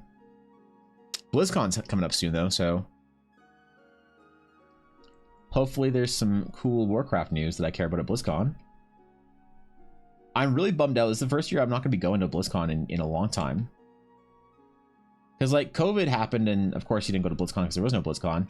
But this will be the first year since BlizzCon's back that I won't be going since, like, 2014, I think. I think the first year we went was 2015. We've basically gone every single year since then. So I took my inspiration from your Circle of Runes and made a letter system around it. Let's see if I can summarize it a bit. If you want to hear it, yeah, I'd love to, Sweeney. There's so many people I know that have discovered D&D through playing Baldur's Gate 3 first. Really? That's cool, man. That's a great thing for the hobby. I hope that's like very widespread and bringing a lot of gamers into it. I don't think the category on Twitch has seen any bump from Baldur's Gate, but I hope that in general people have gotten into it a little more.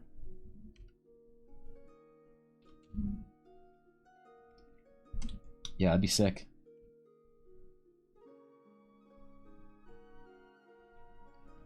The classic or correct route? I play both. I'll play classic and Dragonflight. Right now I'm playing a lot of Dragonflight because the most recent patch has been a lot of fun to play in, but I'm playing both. A lot of classic for me, like I've been playing World of Warcraft since it came out, so a lot of classic for me feels kind of like I've already been there and done that, and it was fun to relive the nostalgia of it, like when classic first came out. But I don't really have a ton of desire to play classic because classic's also a big time sink. Like you have to really, if you really want to be getting anywhere, like find a guild, go find raids and whatever. There's no 5-player content that you can keep up with. So I don't know. I just haven't invested a lot of time into playing classic because of that. But no, it's been good. Classic hardcore was fun. Played it for a little while. Don't know if I'll get back into it or not. I'd like to, but I also am like a complete like degenerate when it comes to MMOs, so I need to be very careful if I'm playing an MMO. I need to really limit my time. The problem is that I don't feel like I really want to get into it if I have to limit my time, you know? So it's like this like double-edged sort of issue where it's like I want to play, but I can only play for a certain amount of time every week, but that makes me not want to play as much, you know? I don't know if anyone else has a similar experience. In Act 3 and haven't found any bugs so far. I mean, once you finish it, I'm curious if you'll notice a lot of the bugs or not, Ella. The Comic-Con this weekend and voiceover actors for Baldur's Gate 3 are there. Oh shit, that'll be fun. I love how much people adore voice actors for like almost no apparent reason. It's actually kind of like endearing that the voice actors for a project can get so much like fame and notoriety in the nerd community. It's really cool.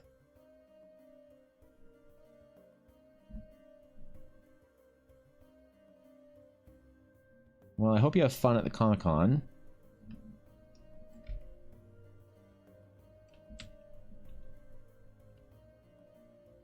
I always enjoy a good Comic-Con when I don't have to do anything for it.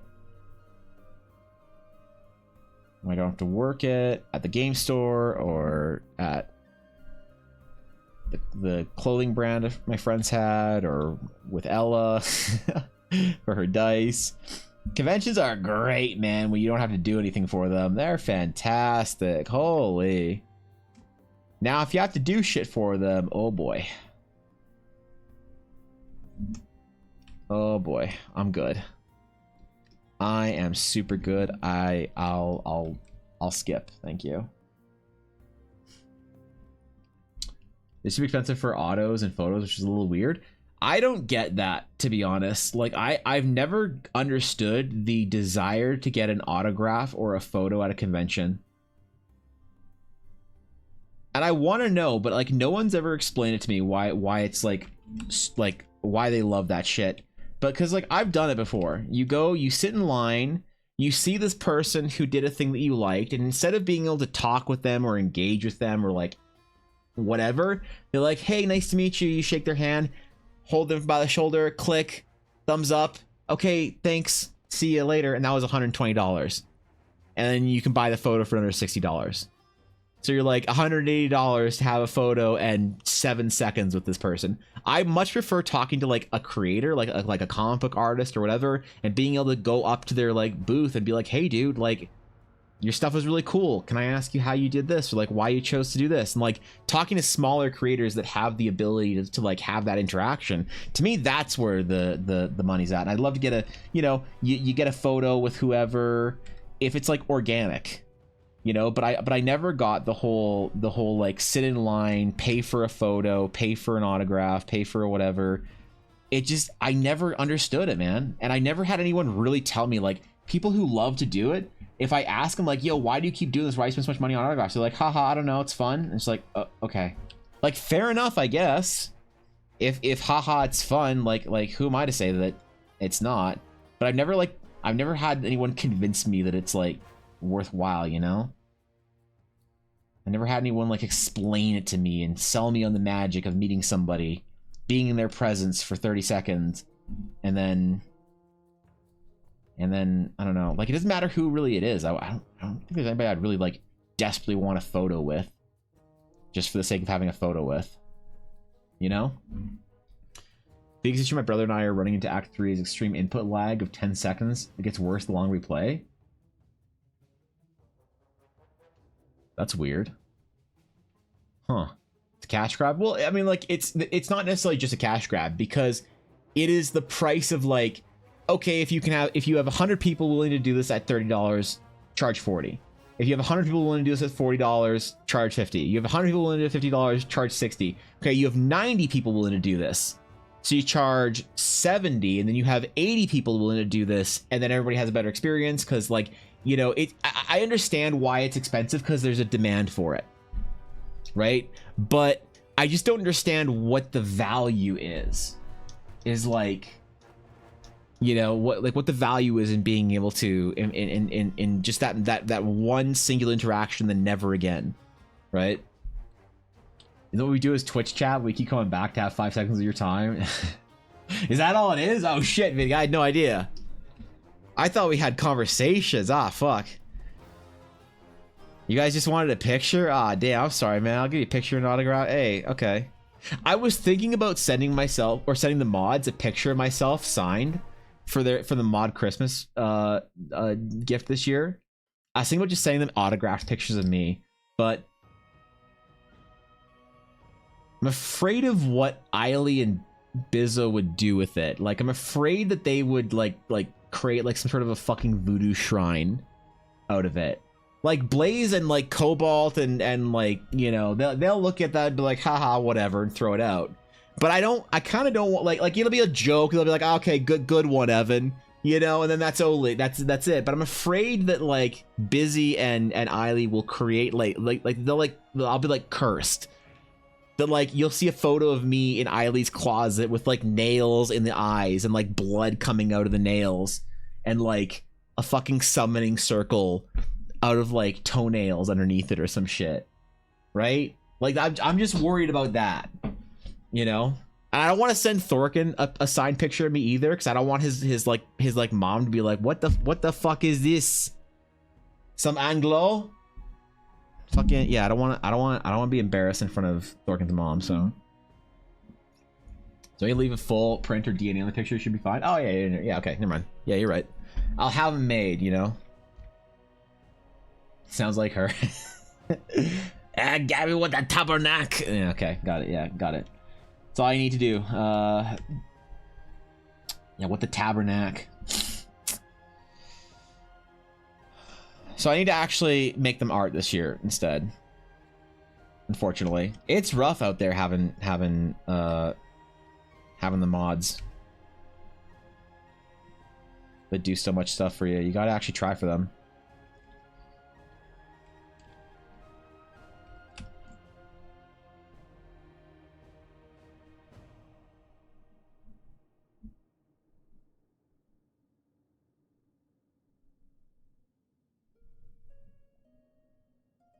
Maybe but yeah, I don't know, man. I don't know. I never got that like part of the conventions. Although I did one year, I will say, I got a picture signed from the Doctor from Star Trek Voyager. Robert Picardo. And I got it from my mom, and it was like $50, and she was super excited. So like, I don't know, maybe it makes them happy. It makes people happy, it's fine. But like, I don't know, man. People spend like hundreds of dollars for this shit. skip making things because it's fun AF to hang out here. No, I have to do shit. I have plans already. Don't worry about it. I was too busy to do anything real for Mod Appreciation Month, so I told myself that I would make up for it for Christmas this year and send the mods something nice. So I have to do something nice for the mod Christmas gift because the Mod Appreciation Month was a complete flop because I was just flailing, drowning, and dying slowly. Doctor from Voyager is awesome. It would be nice to have him appear in more Star Trek. I agree. I paid $50 for it. Nah, yeah, I don't know. It's a lot, right? That was also $50 like 10 years ago, or like 12 years ago, maybe. So that was a lot, you know, more back then than it was now. Paid a fortune for my daughter to meet the cast of Supernatural. But what does like meeting mean? I don't know, man.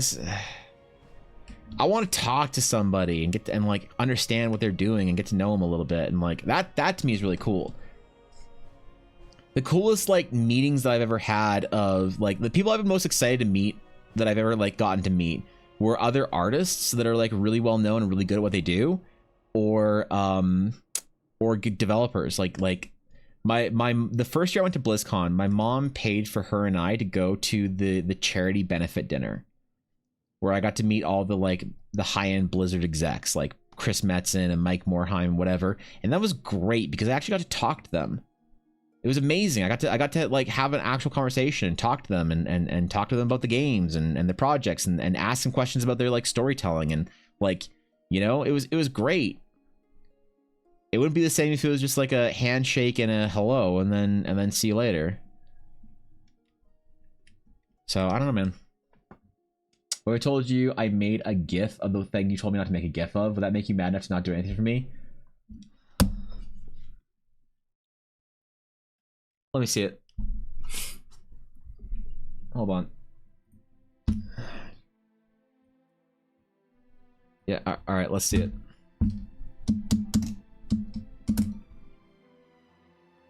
Let's see. Secret mod chat? Oh, Jesus Christ. Oh, God, am I even still in this Discord?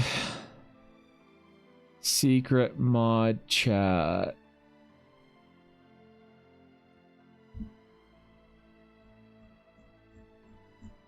Where the fuck is it? Why do you guys even have...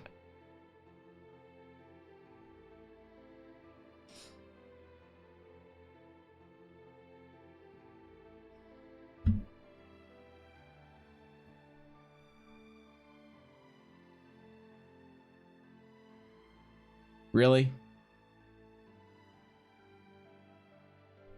All right, what alert should this be? Like, this should be an alert, right? For something. I don't know what this should be an alert for. I don't know, maybe like a year sub or whatever. That's like... I wish the top one could be like a who asked thing or whatever. You know? The bottom one though, that's some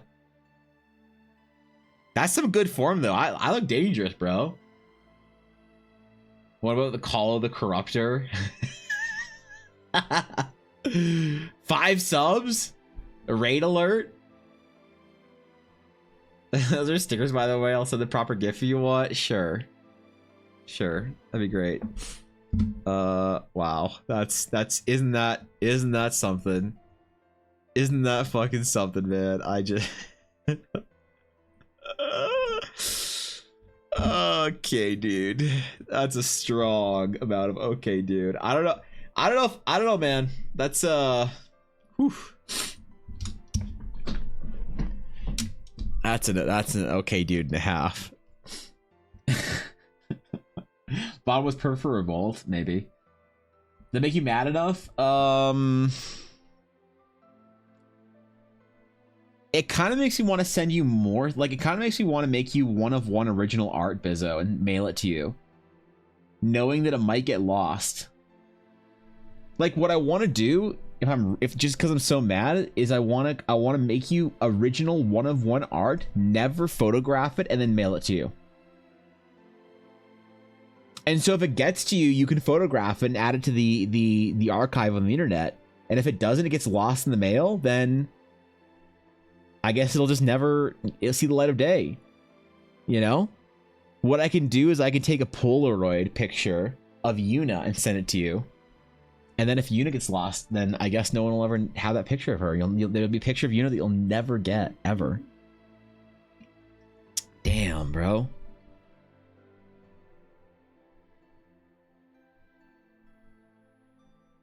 Yeah, shit. Is that mean-spirited of me? Fuck, I don't know, man. What do actual Twitch streamers do for their mods? I need some ideas. What do real streamers do for their mods? I need to be inspired.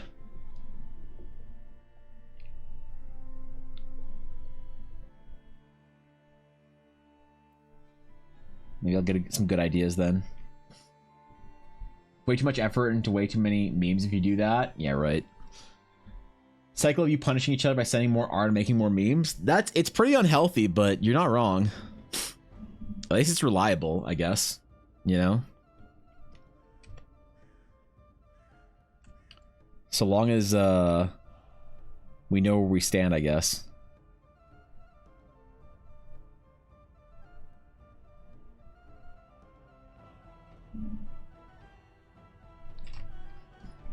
All right.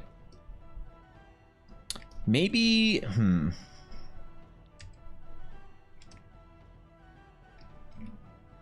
maybe the tabard is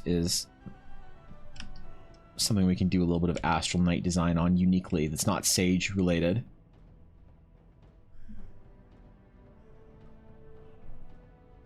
Because, like, okay, don't forget, I want the Astral Knights to feel like they are part of a special order. That you are a narratively unique individual as an Astral Knight. There is something specific and special about you as a knight that is unique to your experience in the game.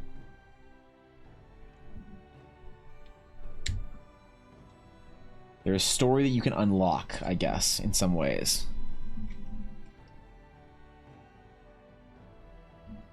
So we'd have some sort of identity or design unique to the knights.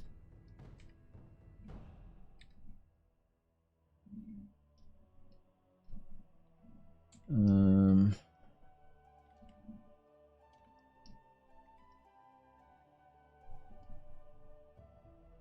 don't just want to do the clouds.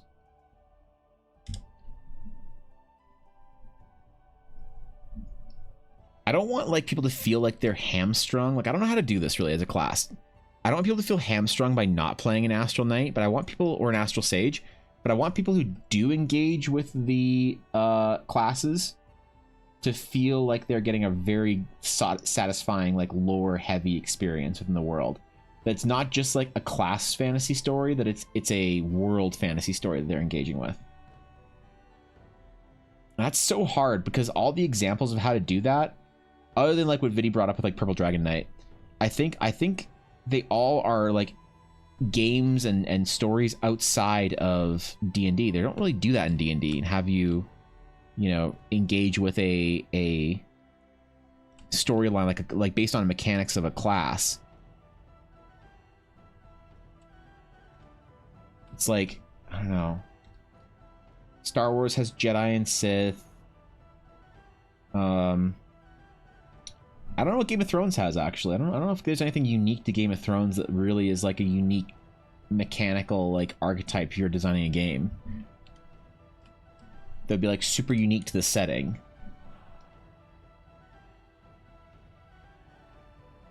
Because I guess it's like fairly low fantasy, you know, in relation to the current landscape. And you kind of need to be higher fantasy to have something like that. Maybe like in Final Fantasy, it's something like what's a unique class that uses unique magic in Final Fantasy?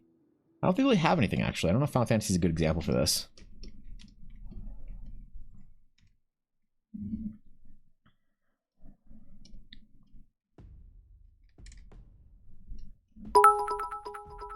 It's not quite dark enough. Pantroglodytes, a classic 275. for the road. We've done this already, haven't we? Yeah, those are the watchers in the wall, I guess. But they're not really. They don't really have anything unique to their like the mechanics of how they work, right? Hold on. We've done this. We've done this. Ah yes. Ah yes. Of course, Aduria. Of course. You know what? I think the chimpanzee, even though it's lacking a tail, I think a chimpanzee has to still earn like a high, like a 9.4. You know? Even though it is tailless, I think chimpanzee on the monkey scale still gets a 9.4. Because there's a lot of monkey going on in here. A lot of great monkey things are happening with the chimpanzee. And I think I'm safe giving it once again returning to it with a solid 9.4. Yeah. Not quite 9.5 because as I said tailless, but God, could you imagine a chimpanzee with a tail? Holy shit. Can it go above 10? Okay, why am I unironically scrolling through pictures of chimpanzees? Okay, I gotta close this. This is distracting. This is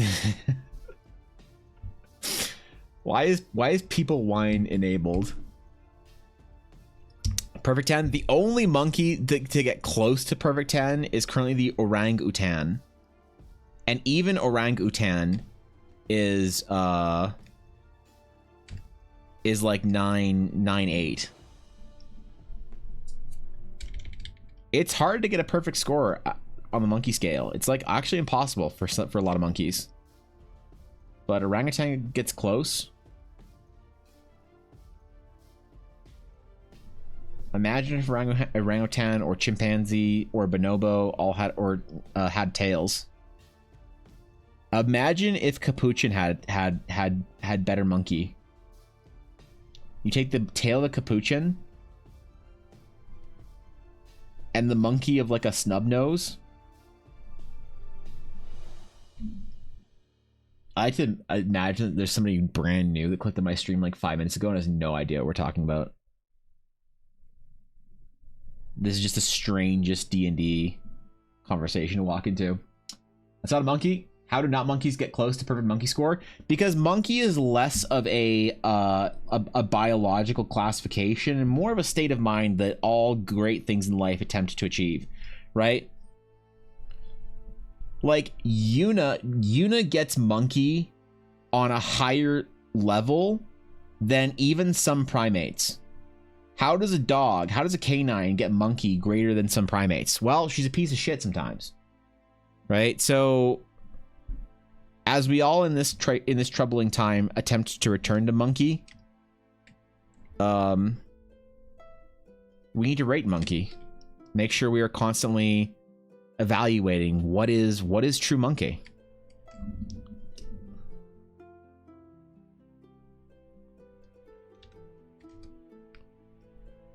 Call the Slayer 30%. I just want to do some fills on this so we kind of know where we're at. Just real quick. Question is, how does everyone think Evan rates on monkey scale? I think we need a poll. No. I'm not, dude. Unfortunately, I have not done anything. I've never achieved anything that would rank me on the monkey scale.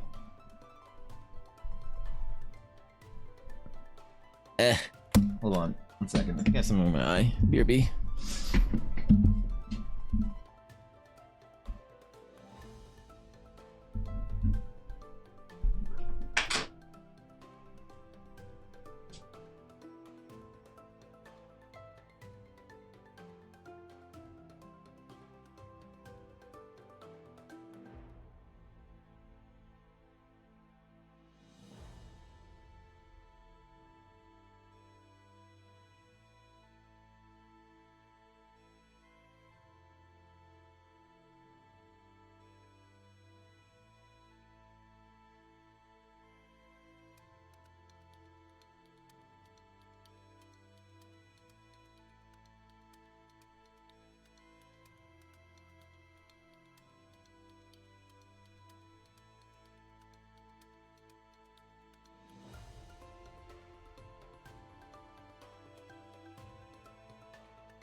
good. I'm good. I'm Gucci. I'm great. I'm fantastic. I feel better. All right.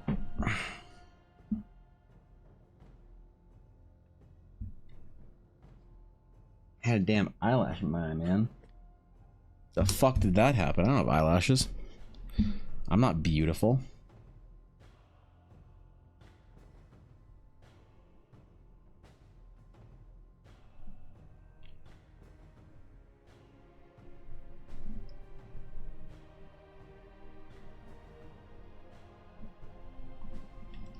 I don't have anime eyes. Somebody asked me to do a commission, actually, when I said that I was going to, like, put my commission, or, like, reopen commission soon. I had a couple people message me ahead of time for, like, hey, can I grab a slot? And somebody asked me if I could do more anime. And I turned them down. I said no. Maybe I should have said yes. My style really that unappealing? People want me to draw anime for them?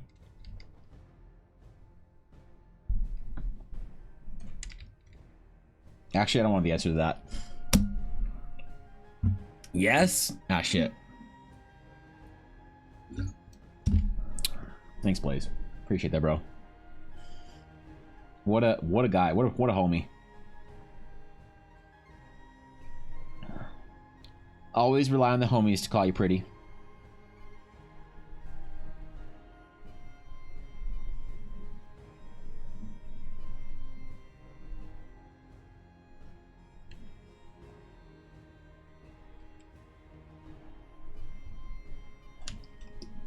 Okay. I'm missing the hood, but I just want to see how this looks.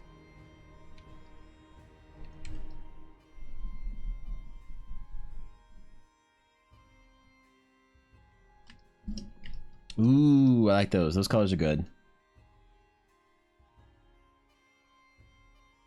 Those shades are nice. I don't know, man. Should I color this or not? I feel like I kind of painted it in properly. 7 and 8 got 10. What, you actually pulled this? The answer is 7.5 monkey. That's a really high rating. That's higher than a lot of actual monkeys get. That's impressive, man. I feel like I should embrace it more, you know? Damn. You realize there was a poll, or else I would have voted. Base runes on the circles and then jagged spikes and spaces. Basically, we use 5 corners of the pentagon. We use a smooth. We smooth it out to circle. Oh, I see. Every corner of the pentagon can be either an unbroken line with no spike or have a spike and have a number of spikes. The max out of spikes a corner can have is 4. That's how I have it too. Okay, yeah. The amount of spikes, left, down, right. The max amount of spikes on a rune can have 4 to 5 spikes for each of the 5 corners. Wait, you went deep on this. What the fuck? With with those runes, we get a total of around 1.5 million combinations for a single rune, and that's 1. If I use 3 runes, we get a quintillion combinations. What the fuck? Sweet, I'm impressed. That's a lot. I'm out here doing it based off of 3 and already having a panic attack. That's impressive, bro. Remember how you're looking for an emote mascot, Monkey? Can you do hot monkey? Like, is there a hot monkey VTuber? Because there's like a cat VTuber. There's like a dog VTuber. Where are my glasses? There's like a fish VTuber. There's a galactic sewer carp VTuber. There's a cake eating princess VTuber. A blue oni VTuber. A whale cat VTuber. Is there a monkey VTuber? I'm gonna look it up. I don't care. Monkey VTuber. There is Coco D Nuts. Wow. Who'd have thought, man? Coco D Nuts, independent English VTuber, debuted on 31st January 2022. They're a partner Twitch streamer. I'm following. I don't care. Cocoa Nuts. Last stream 3 days ago. Well, I'm a follower now. These emotes are great. Wait, what are the emotes like? Hold on. They're all monkey.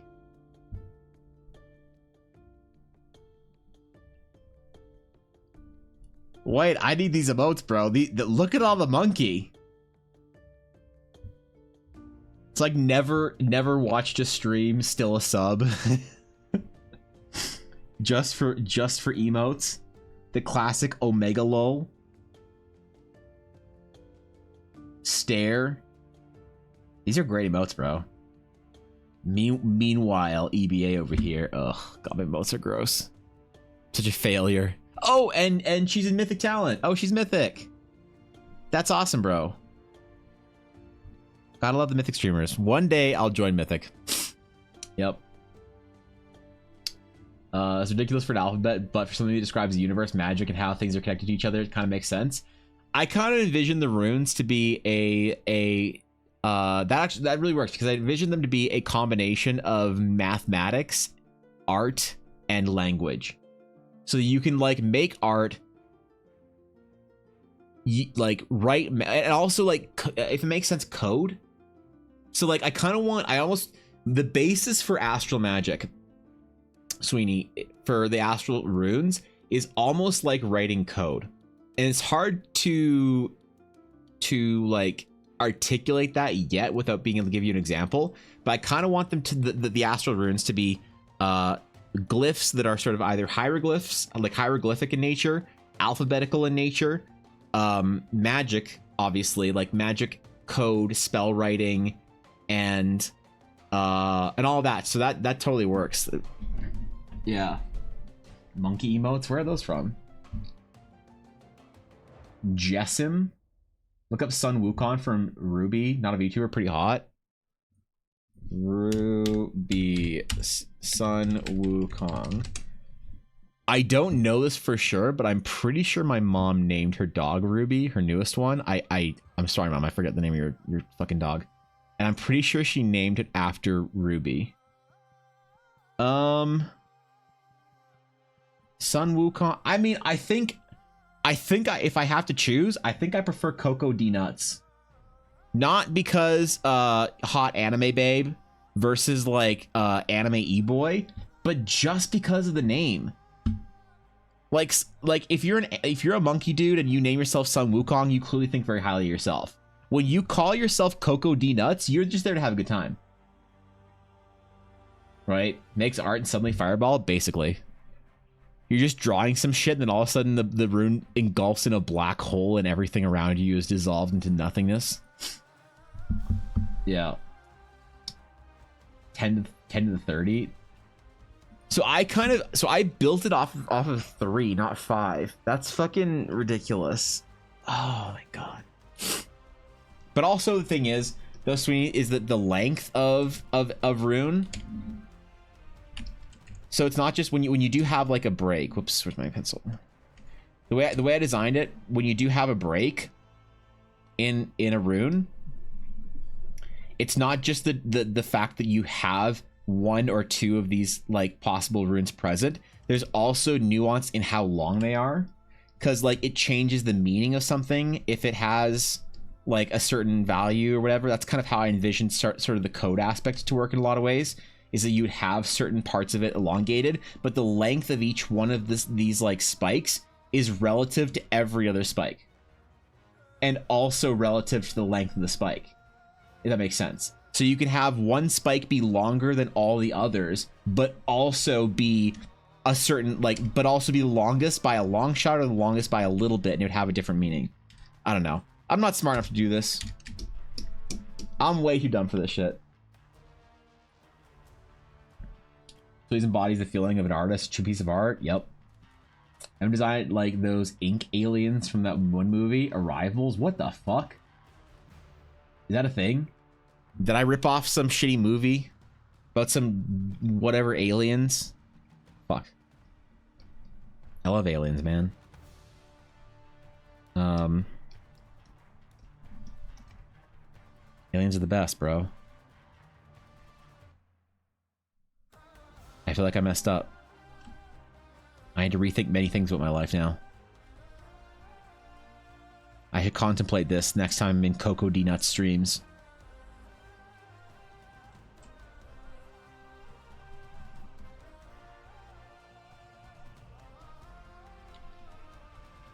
Nuts.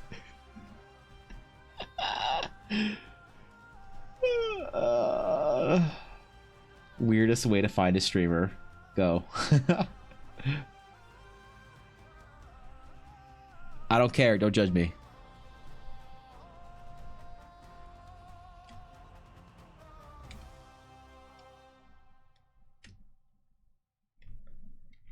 I thought Photoshop froze there for a second.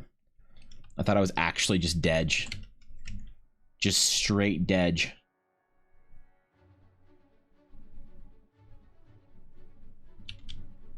Alright, whatever. Photoshop's like a little freezy. I don't know if it's like noticeable. I hope it's not, but I kind of want to restart it. They have a circular alphabet. Yours is a lot different. Good movie though. A. Listen. I love me some sci-fi. They communicate from a single black circle that changes small segment for words and expressions. Well, that's cool. I guess it's kind of what the Eldar runes are. I don't know. It's very, like, I have this idea of how to integrate them into code, but I kind of want, like... So, if this makes sense, you know what I mean. If this doesn't make sense, don't worry. It doesn't make sense to me either.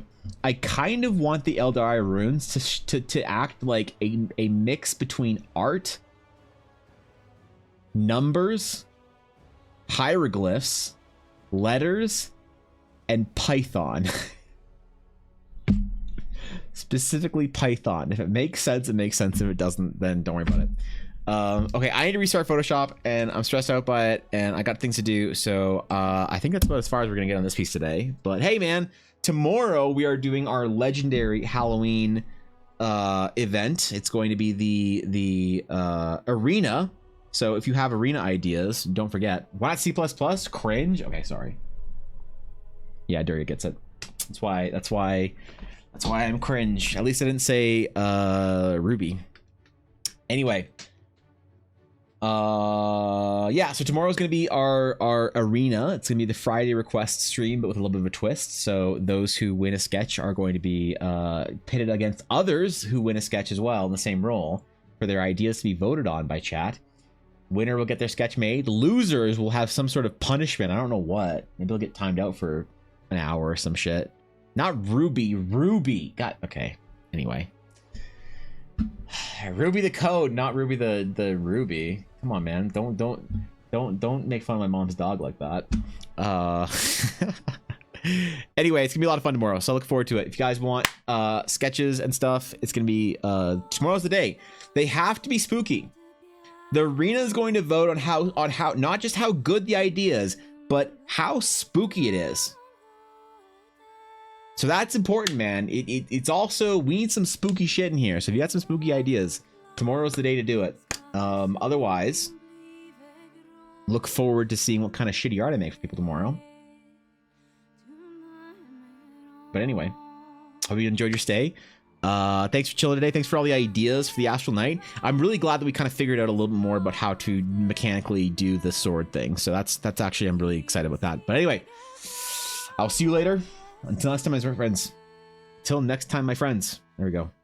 Farewell.